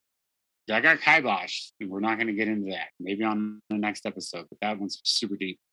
So that got shut down. I was crushed. I got a call like a month later. Burton said, hey, man, we're not going to do that big project, but we said we wanted to do something with you, and it was created organically. So let's do this. And I was like, fuck yes. So we didn't have a shop. I had a mobile fab lab. My truck was a mobile welding unit with everything you fucking needed. And we decided that my buddy, my business partner's house in Palm Springs was where we were going to build it. Fucking gated community, whatever, hoity-toity. And we started building all these features. And Mizzle was my right-hand man, dude. My fucking G. Dude, pure soul I know. And he's out there learning the ropes, running the grinders, sweeping up, rolling up cords, freaking whatever. He was on it with the greatest freaking attitude. And the HOA came in, and we weren't even close to being done. Said, nope, you guys can't do this here. And I'm like, we had nowhere else to go. And we have a Burton contract. I'm like, what the hell are we going to freaking do? And Mizzle's like, yo, man, hold on. I'm like, huh? He's like, let me make a call. I'm like, what? Homie gets on the phone. He's literally on it for like 3 minutes, maybe even less. And then he folds it up because it was flip phones back then, puts it in his pocket. He's like, we're good. We're going to Chino. And I went, huh? He's like, dude, my boys, they got this place, dude, next to the dairy farm. I'm like, are you fucking serious? Because had to be loaded out that day. Loaded all this shit up on this freaking trailer and drove to Chino to Mizzle's friend's house. They just invited us with open fucking arms. The back of the fence was backed up by like fucking 10,000. Wow. Cows. Like if you were drinking beer, we called it the Chino cap. You had to they had these freaking cardboard Samuel Adams coasters that they got in bulk from somewhere, and you would set that freaking on top of your beer because there were so many fucking flies that if your beer was open, dude, it would be filled with like 30 flies in like 10 seconds. And the whole time you're out there welding on the ground, dude, you're covered in flies, like covered. It was insane. So the Chino cap on the beer, the coaster was just bigger than the freaking beer top. You could grab it in your hand and take your index finger and flip the cap up and take a drink and then set it back down. Oh my God. So was Mizzle chill like the whole time? Like, dude, he was cucumber? the right-hand man the whole time. And all his boys that were out there, dude, are still my friends to this day, dude. Carlos, Kyle, freaking 98 Degrees. We called this guy 98 Degrees. I don't even know his real name because this motherfucker was always on fire, pissed off about something. Dude, and this guy Sean, dude, just the greatest fucking people. And they invited me into their house. They had this big slab out in front of their garage. to do this, and there was no problem, dude. And like Mizzle set that shit up in like 5 fucking minutes or less, and it saved us, dude. It literally saved us, and we completed the job out there and had the greatest freaking time with these people. And here's a little secret that I'm going to tell you. So that giant buoy that we built. So it's this giant. It's a 5-foot diameter steel ball that we sanded all the freaking paint off of it because Jake wanted it to rust. He wanted it to look like this rusted thing. And but it had a hole going through it. 4-inch pipe that went through it because this thing, we went and picked it up in Long Beach from the shipping yards. It was used to freaking boundary out freaking those giant ships with shipping containers. So it had a hole all the way through it. So my plan was to cap the ends of the hole, freehand cut the Burton Process logo, and then form it to the shape of the ball and then weld it out around it. So that's what we did. But before I put the cap on it, I was like, hey, we need to time capsule this shit. So all the boys cool. on the farm and us, dude, so we rolled a big fat blunt, dude. Huge, big fat blunt. Took a lighter, put the lighter in the freaking bag, wrote a note, because if this thing ever got destroyed, it's going to be multiple years from now, about what this ball was about, what it was for, what snowboarding meant, and why this thing was created for snowboarding. Like this rad letter about snowboarding, and this is what this was for. This was a culture, the whole 9 yards, dude. Then wrote instructions on how to smoke that joint. And we all took a piece of paper and rubbed our hands in the paper on the freaking metal dust on the floor where we were building all this stuff, and all put our handprints on a piece of fucking paper and rolled it up, put it inside that freaking tube, welded it shut, put the process logos on it. Mizzle and his crony drove that shit across the fucking country and met us out there and drove it straight to downtown Vermont, right in front of City Hall. And we set it all up there, prequel to taking it to Burton and setting it all up there. What a story, dude. Another story that is still out there in the internet world that was published by Teton Gravity Research and Seth Lightcap has them quoted as saying that you are the king of terrain park and jib fabrication. Pretty dope, like that's out there. But I'd be curious to know if you think you are that, if you're the legend, if you're the originator, if you're the king, and if you're not, then who is, and who holds that title now? Well, that is a huge compliment. I'm very humbled by those words. And Teton Gravity Research, obviously, yeah, they're the kings. And Seth Lightcap, also a burner. Yeah, huge compliment. I can't claim to be the king of anything, dude. I've just done what I've done, and I like to think that I help the progression of the industry to where it's going. But I don't know everybody that's out there doing it now. I don't know everybody that's, going off and building stuff. I see a lot of rad stuff going on out there on the interweb, but, I don't know who's doing it, man. But, whoever's doing it, if you're freaking happy, you're the goddamn king. Everybody, keep it up. Dude, keep it going. Keep this progression flying, dude. But to have those people say that about me is very freaking humbling, dude. And I really believe I did my part, and I'm still doing it. You know what I mean? I'm still doing it, and I'm still, I'm refurbing stuff and still happy about it, dude. But to say anybody's the king without knowing who everybody is so freaking hard. But what I can say is if you're out there doing it and you're happy, you're the goddamn king. And keep it up. You heard it here, folks. That's the answer. Maybe along those lines with things that go boom or break or get damaged. I've got I've got another special guest question for you from Mike McIntyre. Oh man. Mac Dog, for anybody that watches snowboard movies. He's written me an email, and so I'm going to read the question to you. Mike says, so Tyrone, I'm sure you have covered your tracks here and there. Can you please tell us the most damage you have ever caused with your cat and how you dealt with it? I want to thank you for all the awesome builds over the years. Are there any special people you would like to thank in your journey as an operator? And lastly, who are the top 5 operators you have ever worked with, and how important is it to have the mastery you guys possess?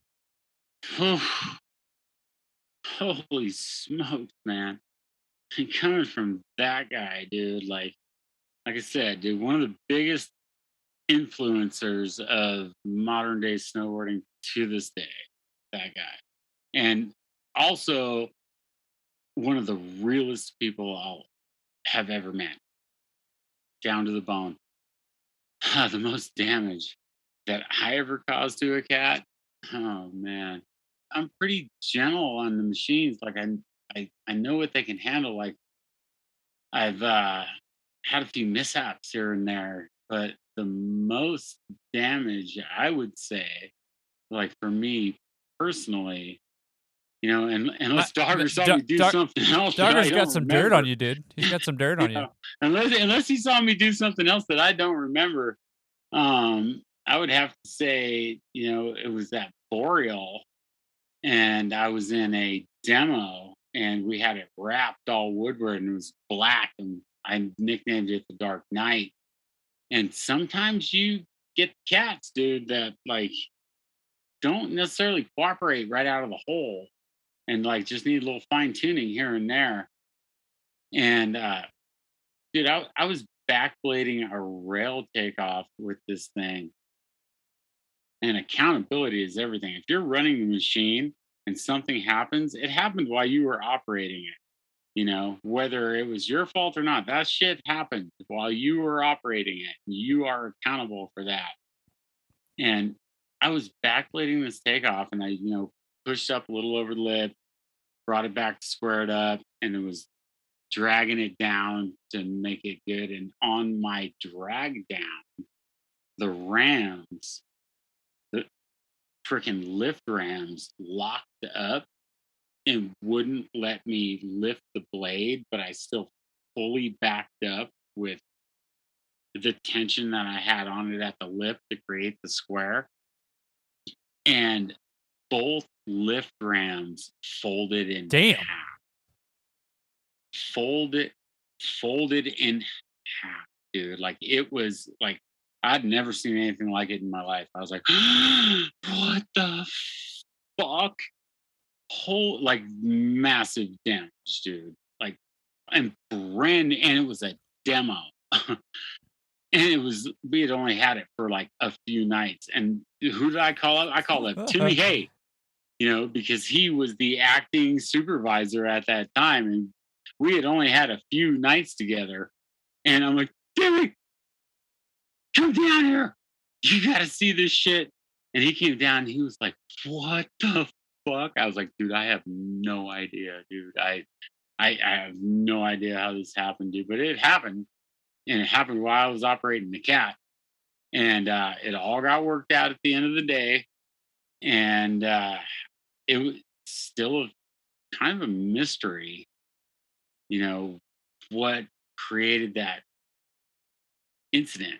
Like something locked up somewhere. I had too much pressure down, whatever you want to call it. But it was bad. Like when you, dude, those rams are solid steel, and they were folded in two. It was crazy. So that would have to say, and then my boy Timmy Hay, Like he literally, like I had a lot of anxiety over that one. That dude is so chill and so rad. He was just like, "Hey man, let's and I'm like, and I've had a lot of experience at this point, but I'm like brand new cat, like, oh, what the fuck happened?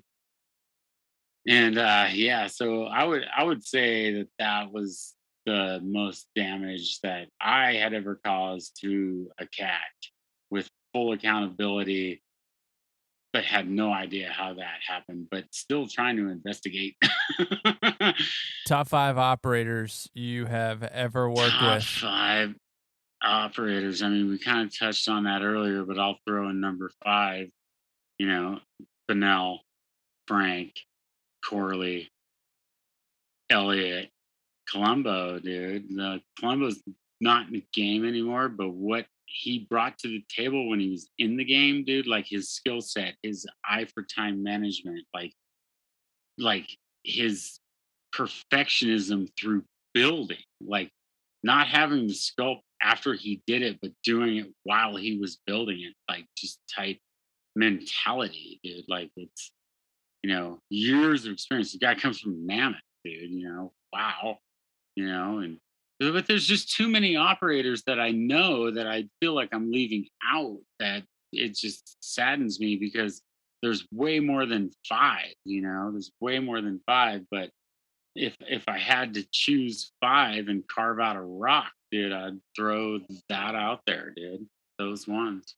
Well, and here's another one too, like, because I don't think that this quote makes it funny, but but you're like, Parker, what are you throwing at me now? Yeah. But TV Guide still has you listed as a cast member for the show Mountain Movers. And, Binnell and I chopped this up and kicked it around during his episode. I complimented him on his acting for sure.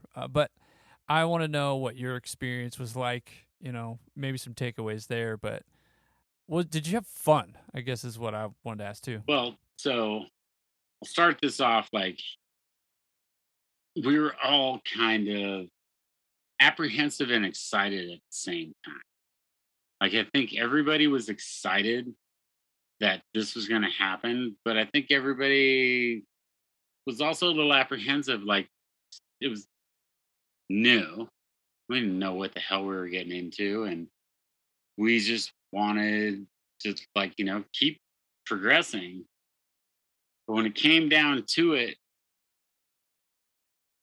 oh man, dude, it was work. The microphone's on you all the time. Then you signed this release. You freaking signed this release that they could use any audio that they picked up off of you. And so they would pull you off to the side and they would create like a dramatic scenario, like talking to you about it while they're filming you. Be like, so like, let's say that this acetylene bottle fell over in the shop and it exploded and this happened. Like, what would you do? But at the end of the day, they were just trying to get a sound bite off of you that they could dub into an actual action shot later. They wanted to get your reaction. Oh, well, if this happened, then they would cut out if this happened. The acetylene bottle falls or blah, blah, blah, blah. And, Binnell and I sensed that right off the bat. And we got a lot of shit, dude, because I would be like, that would never happen. And I never fed into that shit. I would be like, that would never happen. No, it's not going to happen. That would never happen. And the crazy thing was there were, and you can see it in some of the episodes where they took a sound bite, somebody would turn away and they would put the words in their mouth to make it sound like they actually said it. And it got to a point where it was so interfering with the job that had to get done because we were balls deep in business at that time, balls deep. Like we had so much shit going on. And having that show there and just like not portraying the actual work that we did, like creating drama was their game. And the the illusion went away really, really quick, dude. And like getting shit from your boys, like, yeah. I'm pretty sure it was my buddy John tried to be nice about it, like, because he's a really nice guy. He lives here locally with me too. Very good rider, by the way. You probably know about him. But said to me like, yeah, yeah, good. And I was like, when I heard that, I was like, oh shit.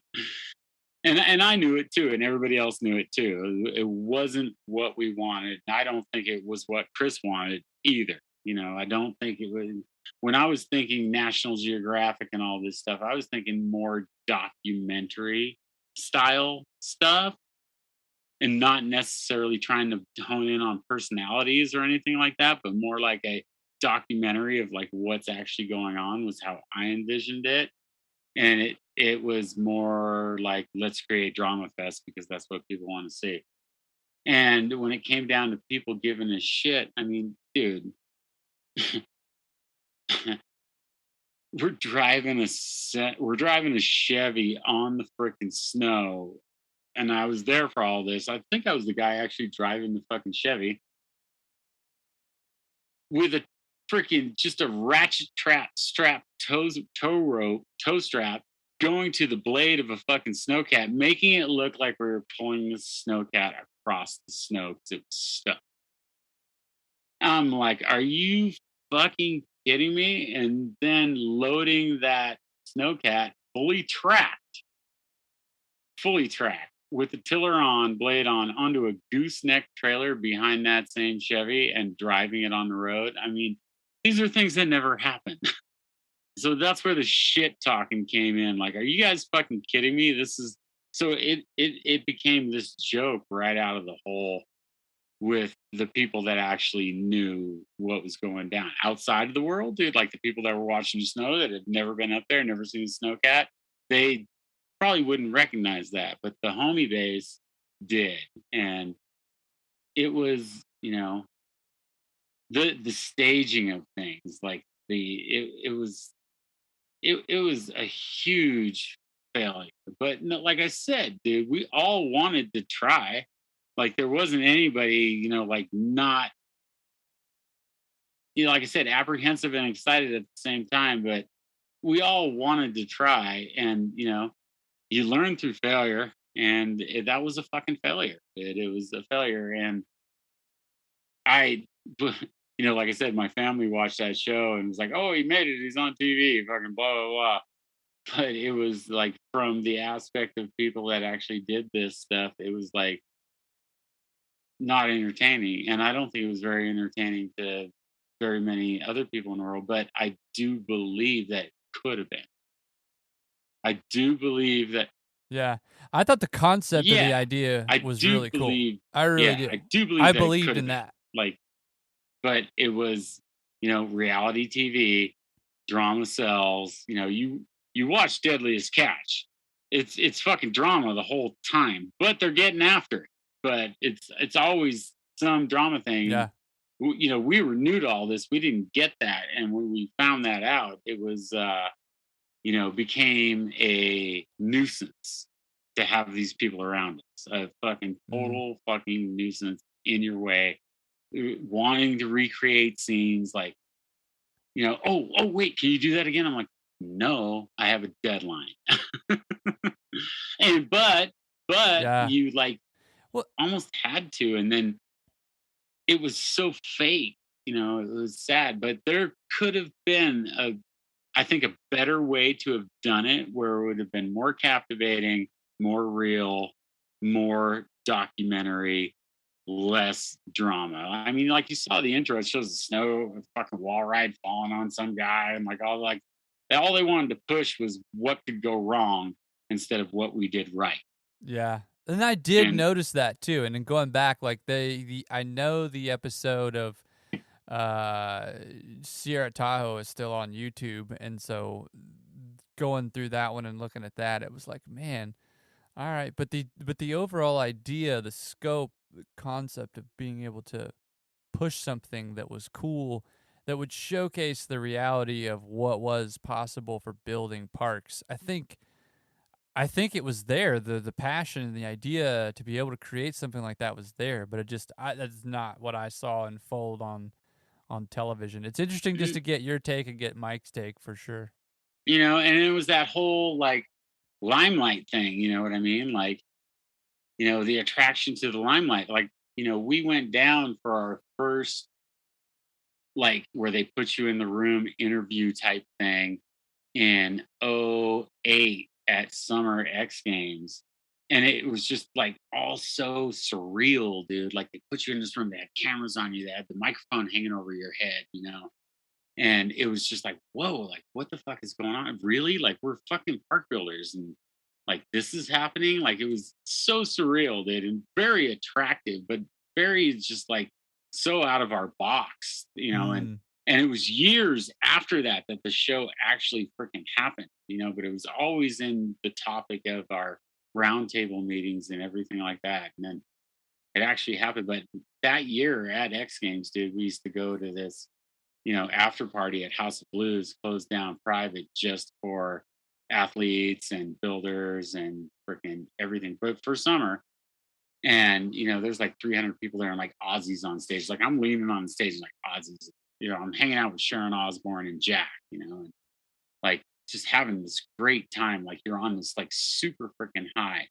And we all walked out of that together with freaking Chris, G, Binnell, Corley Frank, like Elliot, like we're all walking out of that House of Blues together. And as we walk out, there's this giant billboard that says Ice Road Truckers on it. And it's the advertisement for that reality show.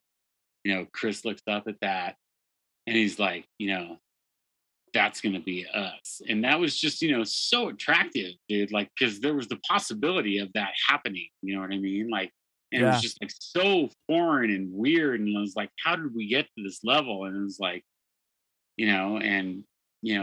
things, you learn through failure. You know what I mean? And oh, dude, hey, look, at the end of the day, I thought it was cool that there was an effort made to attempt to produce something. Absolutely, dude. Try and pursue every avenue, you know what I mean? Like, try and pursue every avenue you can, but at the end of the day, it wasn't us. It wasn't us. That show was not us. That show was not Corley, Frank, Mike, Elliot, freaking, Erath, dude, whoever was on that show. That it didn't portray what we were actually doing or how we actually did it. It really didn't. You know what I mean? That's what was sad to me about that show. We looked like freaking jackasses. Well, I'll pivot here. I'll go a different direction with next question. You're a parent. You've got 2 daughters, one of which I think is in the industry within Terrain Parks. And I want to know just kind of, for me, where I'm at is that I would never want to push our kiddo towards snowboarding if she did not want to participate in it. We came to this sport, most of us did naturally. Nobody was making you ski or snowboard, but I think that that's up to the parent too. Like, some parents I've talked to do or have done that with their kids, and it may or may not affect the relationship between the child and snow sports. But what are your thoughts there? Like, how do we spur on and help that next generation fall in love with the snow industry? I mean,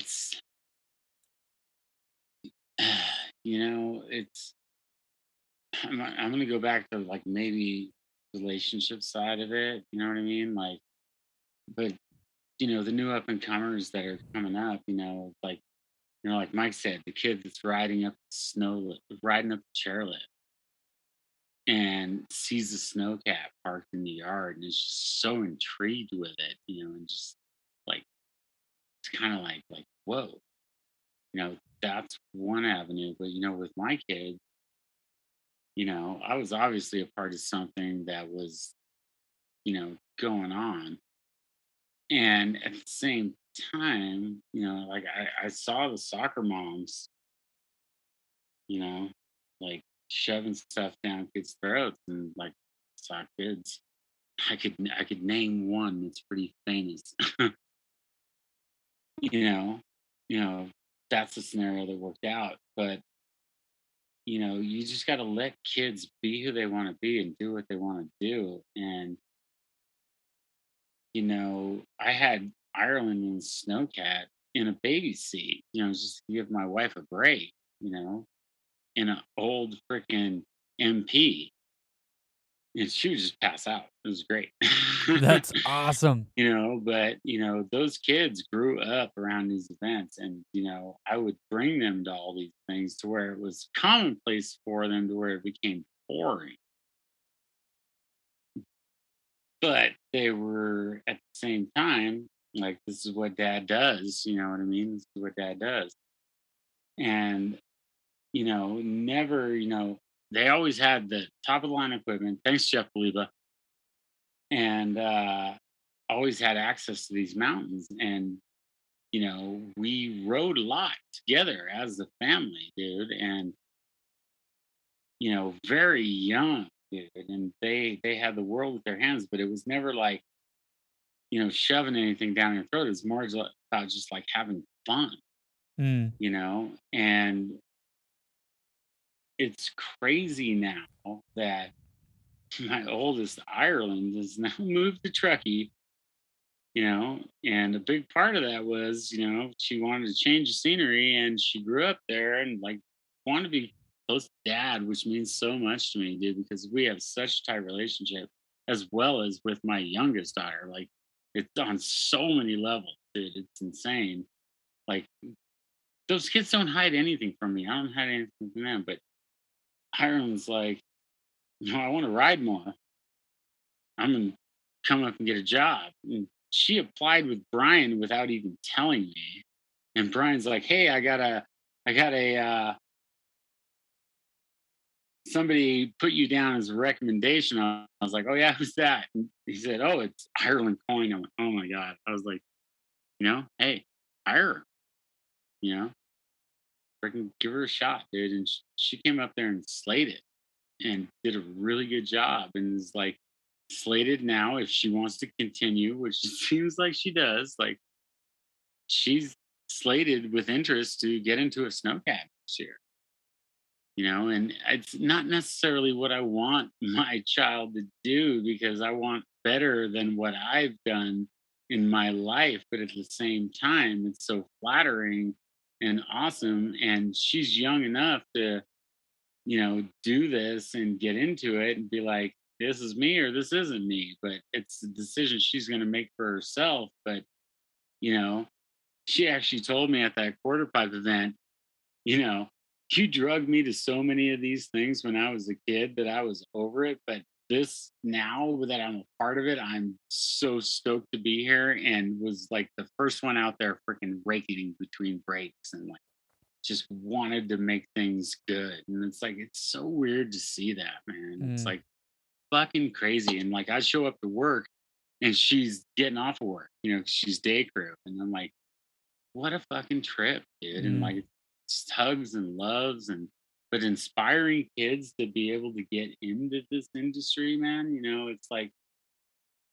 it's such a crazy industry, as you know, and it's not about anything other than passion and love. Like, you're not going to get into this industry to own a Maserati. No. You're not going to get into this industry. But though it provided me, I was able to own a house, white picket fence, the whole 9 yards, raise my children off of insurance through this stuff, and be happy. And it's, such a passion and such a love, and to like see, especially my kid, like, want to be a part of it. Like, so much of me wants her to see it, and so much of me wants her to do something more in her life. But, hey, everybody learns everything as they go. And, who knows? She could become the next badass female in this industry and create a lineage. Who knows? There's so many possibilities outside of that. But, bringing in the new operators is like, it's just, letting them know that, this is if it's something you want to do it because you want to, and do it because you love it, and do it because you see something that you might be able to bring to the table. Yeah, like it's not going to be easy. It's not going to be handed to you. No. And we'd No. like pursue it if you want to, but realize what you're getting into. Oh, absolutely. Yeah. Absolutely. Like I said, dude, with the new operator thing that I was talking about earlier, dude, and that's Ireland falling into that class. Though she's my kid, you know, she was doing this on her own. You know, I didn't get her the job. She applied for it herself. Yeah. You know, I didn't favor her. There was no nepotism there. It was just like, you know, boom, she came in and did her thing, and, you know, wants to progress, or, you know, that's the feeling I'm getting off of her now. And, you know, hey, let's see where it goes. And if she don't like it, then she's got so much more to do, and she's such a shining star. But, you know, let's see where that one goes. That's right. But it's just encouraging people to just follow their heart, follow their dreams, and stick to it, even though if you're having fun with it, if you hit a hard patch, you're going to hit a hard patch no matter where you are, no matter what you're doing. But if you like what you're doing, ride the hard patch out. Yeah, ride the wave, dog. You know, ride the hard patch out. You know, it's not about quitting because you had a bad day or a bad week or a bad year. You know, it's about what your heart tells you to do. And there you go. That's beautiful. And that's why I'm still doing it. Very poetically put. Very poetically put. Do you think that that's what defines you outside of the snow industry, is being a parent? Do you think that's what defines you the most? I'm telling you, man, you know, trying to define myself, dude, it's to me, it's, you know, 100% connection and relationship, and like having just these soul-hearted relationships with people. And my two kids are at the top of that fucking list. You know, they are literally, you know, people say like, oh, you can't be best friends with your kid. No, I call bullshit on that. I call bullshit on that, because that's not, I think that's old school mentality. You know, develop a relationship with your kids, develop a relationship, be a disciplinarian, be the person that teaches them ethics, but be the person that they can confide in and talk to you about things like I would have never brought to the table to my parents what my kids bring to the table with me. And they know that when they come to me, they're going to get an honest answer. They're not going to get judged. They're not going to get, you know, put down. They're not going to get anything other than an honest answer from me, dude. And that's why they still come to me. And that's why we're just like, we're the tripod. Like, and I'm going to keep that going as long as I can in this life, for sure. And it's letting them be who they want to be and encouraging what they're into. Like my well, she's 17 now, but my 16-year-old, she's such an amazing artist, you know, and I saw these opportunities for her, you know, like not the best in math, you know, and but really good in every other aspect of school, but just a super good artist. And I got her a tattoo gun, you know, Nice. And I said, I think, you know, like if this is something you would like to do, like tattoo artists make money, and it's something you could express your artistic vision with, and, you know, be able to, you know, support yourself, dude. And Very this girl cool. took that ball and ran with it, dude. And I have a tattoo on my leg from her. Ireland has a tattoo on her leg from her. And, you know, it's nothing more. It's like giving your kid a guitar. You know what I mean? And it's, you know, just encourage what they want to do, and encourage like the gifts they have, because the blossoming that's going to come out of that is tenfold, as opposed to you shutting them down or telling them what they have to do. But at the same time, be stern and a disciplinarian and give them real guidance. I got a good special guest question from Mike Binnell. Think we should get into that. I'll play it for you. Oh shit. My man Tyrone, we've been friends a long time, brother. Welcome to the Blade Dive, and here is my Blade Dive question for you. What's the difference between having a friend or somebody in the industry that you just think is your friend? And if you hear crickets in the background, it's because I'm sitting out on my porch. Peace, brother.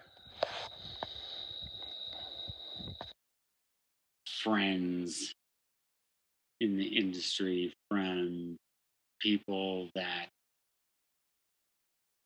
act like your friends. That's a big deal, dude. That happens a lot in this industry, to the point where, like, I've moved around to a lot of different fucking mountains, seen a lot of different shit. And like, there's people in this industry that have an agenda for their own self-worth and will pretend to be your friend, but be the first motherfuckers to throw you under the bus. And that happens. And you got to be aware of that. You just got to be yourself, and you got to stay true to who you are and know who your friends are. But I'll tell you what, like, my friends, if I had to find the difference between a friend and somebody in this industry that was just using me, I still have my friends. Um, I've had so many friends that I've made in this industry, but I've ran across a few people in this industry that smiled in your face and stabbed you in the back. And it's out there, dude. It's a part of it, dude. It's ego. It's so hard to even describe unless you've seen it, dude, or you can recognize it. And it creates turmoil and it creates unnecessary drama, dude. And I came from a different age where it was more of a camaraderie and a team type environment. And, you know, coming into like new mountains, like there's people that'll get, immediately like, threatened. I'm not there to threaten anybody, dude. I'm just there to have fun and do my job. And you just come across these people that, yeah, it's out there, man, and you got to deal with it. You just got to get through it. But it happens a lot, and you just got to recognize who's real and who's not. Keeping it real, just keeping it real and standing to yourself and keeping that one real. That's a hard one, dude. Like, I dive deep on that one, but I not necessarily at this time want to go there. Do you think it's kind of like that mentality of keep your friends close, but your enemies closer? 100%, 100% on that. But different. That's one aspect of it for sure. 100%. But then there's another side to it that might be a little too deep for me to want to go into at this moment. I mean, that compliment coming from you means more to me than you can possibly imagine. I've looked up to you for years, and I wouldn't be here without you, literally. And thanks, brother. And yeah, let's go have some more fun and build some stuff. Huge shout out to Mike for contributing there. We have not yet covered what you're currently doing in the industry, so I kind of wanted you to hit that, like what you're up to now, where you are, how you're contributing, anywhere you want to go. Man, I'm still doing it. I have missed season, and I jump around a lot, but I am currently at Squaw Valley. Such an amazing mountain, and really like a solid group of people up there. And I was hired, Brian Callahan, really good friend of mine, dude. This guy is such a solid soul, dude, just through and throughout. And I was at Kirkwood, and he got the position at Squaw, and he called me up and offered me the position. Said he could really use the help, and I was like, you know what, dude, fuck yeah, let's do it. And went over to Squaw, and he hired me as it's a new position at Squaw. They actually created it. I'm what's called a snowcat specialist. Sweet. Yeah, that's my position there now. There's a new one coming down the line, but I am now and have been for the past season snowcat specialist, dude. And I was, able to come in and work with the people that work there and just have, a little bit of guidance towards people to help them move in the right direction, but also be, a lead builder and building things and, doing things there. And it's been rad. And it was just, very weird coming out of COVID, like I was last man standing at Kirkwood, which was honestly like my last week at Kirkwood. They kept me on through the week of COVID, and I stayed there with no pay because they paid us out for a week, and they said they can't pay me if I stay. I was like, I don't care. You need help. Let's do it. So did that, and came over to Squaw after that, and just really stepped back into the Terrain Park program from there, and like just was allowed to give my input and was allowed to do what I do, and it's just been a really good time. But coming out of COVID, I felt I was just lucky to even be in the snowcat because it was still very weird time then, and the fact that we were even able to build parks during a global pandemic and do it at Squaw Valley was just such an honor and a gift, and like create something that I didn't think was actually going to go down. So yeah, Squaw Valley, That's great awesome. place, great place, man. One last special guest question for you. It's from Brian Callahan. I'll go ahead and play it for you right now. Man. Hey there, Blade Dive. What's up, Parker? Brian Callahan, longtime listener, first-time caller. Hey, I wanted to ask Tyrone if he could tell the story about the last day of the World Quarter Pipe Championships we held at Squaw Valley. That build was a massive one. We got it done. We brought in some heavy hitters. But that last day, the morning of, kind of tell about that particular story. It's a doozy. All right. Thanks, guys. Woo! Yeah, that was a doozy. And Brian, thank you for being who you are and how rad you are. And goddamn it, you're my brother, and I love you to fucking pieces, man. Amazing soul, wanting nothing more than to create great programs in this industry and prolong terrain parks. Yeah, so that build, heavy hitters. I want to throw a shout out to Andrew Urath, who helped out on that, and I want to shout out Corley Howard, who helped out on that. Not a lot of snow and a pretty big pile we had to make. But that last day,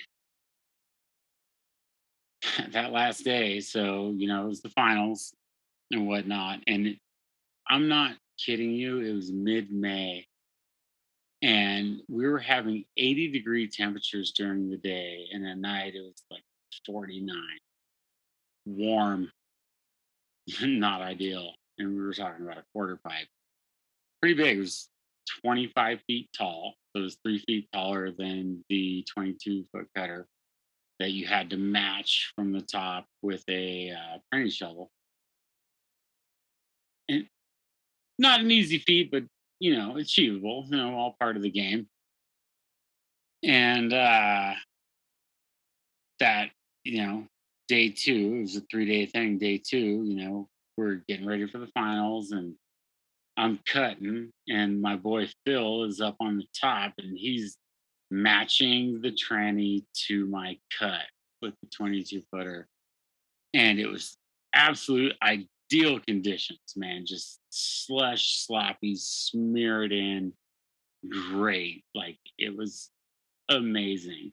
And literally the shadow off the top of the mountain as I'm pulling my last pass, final cut, was creeping up on my snow cap, start to creep up onto the wall, which was like, that's a wrap after that. You got blue light for a minute after that before you can even use lights or anything.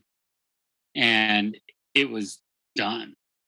And Phil had smashed it on the top, dude, with the tranny. And it was honestly like the best cut I've ever made, dude. And we were looking at it, and we were like high-fiving, like, oh my God, like freaking this is gonna be so the floor flat. Like it was on point. It was high fives and let's go drink beers at the hotel room and sleep in because there's no reason to get up in the morning. And it's me, Callahan, and Phil, dude. We went down to the hotel room, dude, and we're drinking beers and we're high-fiving, like pumping up our own egos and like it's freaking gonna be great. Well, unbeknownst to us, like we had a wind event that night. And this is, we're up there top of Gold Coast where this feature was, which is one of the windiest spots on the mountain. 49 degrees, heavy winds blowing straight at that training. We're under the impression we get to sleep in. It's great. Like the hand crew ain't gonna even have to do a thing. Like it's all good. It's like show up and watch riders have a good time. For some reason, because that's how Callahan is, even though we decided to sleep in and drink beers late, he's like, gotta wake up early and go see it. I get a call from him. It's like 9. He's like, get up here. I'm firing up the cutter. We need to recut this thing. I'm like, what happened? Like, what could have possibly happened? In the last 10 hours, like what could have possibly have happened? Dude, I get up there and this thing looked like it had been sitting in the sun rotting for 2 days. The whole vert line was Swiss cheese. Every comb mark from the cutter was accentuated by inches. And the little line that the cutter leaves in there, like midway up, that's usually just like an inch wide, was like 10 inches wide and 3 inches deep because there was a wind event with 49 degrees blowing straight on it. And I was like I had never seen that before, like in my whole career doing, well, once the US Open. But it was, I thought, catastrophic. I thought like riders are not going to be able to ride this thing. Like it is insane. We had hand crew working on the top, getting the vert line back, hand crew working on the bottom, trying to match it up. I'm like, should I cut it? Should I just run through it and cut it? But if I cut it, I'm going to destroy the floor. It's going to turn into slop. No matter how flat I groom it out, it's going to be slop. And we're going to have it was like 79 degrees during the day. It was mid-May. And Bridges, a freaking G who's seen this shit before, and it's his call because it's his event, said, no, don't cut it. Let's just do our little bit of handwork. And what's left, the riders will ride out. It'll ride out. It's so hot, it'll ride out. But the anxiety that we went through after high-fiving each other the night before because we thought we created perfection to showing up the next morning and having it look like it was destroyed, it was an emotional moment, especially with the rider base that was there. Like we're talking like the G's were handling it. But Bridges, who's played this game before, made the right call, and it ended up riding out, and the floor stayed solid, and it ended up working out, and we had actually a great event on the last day. But as long as you've been doing this, it's like Binnell said, what Fleto told him. It's not the first time. It's the 999,000th time where something's going to surprise you. And so lesson learned on that one. Yeah, most definitely. But man, we have been chatting for quite some time, and I just wanted to take a minute, wrap it up, thank you so much for coming on the show. It means the world. No, thank you, brother. God damn it, dude. Thank you for what you've done, dude. No bullshit, dude. Your podcast reaches so many people, and it lets so many other people know what they're up against and the struggles, and everything is like industry wide. And it's like, if you love it, do it. And you have created the platform for people to know that it's all out there. I mean, I don't even know how to word it. I really don't even know how to word it, dude. But thank you for what you've done, dude. Like, no bullshit on that. I'm not even blowing smoke. Huge thank you to Tyrone Coyne for being this week's Blade Dive episode. The dude is definitely original, and I enjoyed catching up with him. 25 episodes. Amazing. I want to keep it going. So make sure you're subscribed to the channel so you don't miss notifications on when new episodes drop. And lastly, be sure to tell a friend about the podcast. That's how this thing grows organically. I believe in it. Tell a friend. All right, you know the deal. Don't be a dick. Fill your machine up with diesel at the end of your shift, please.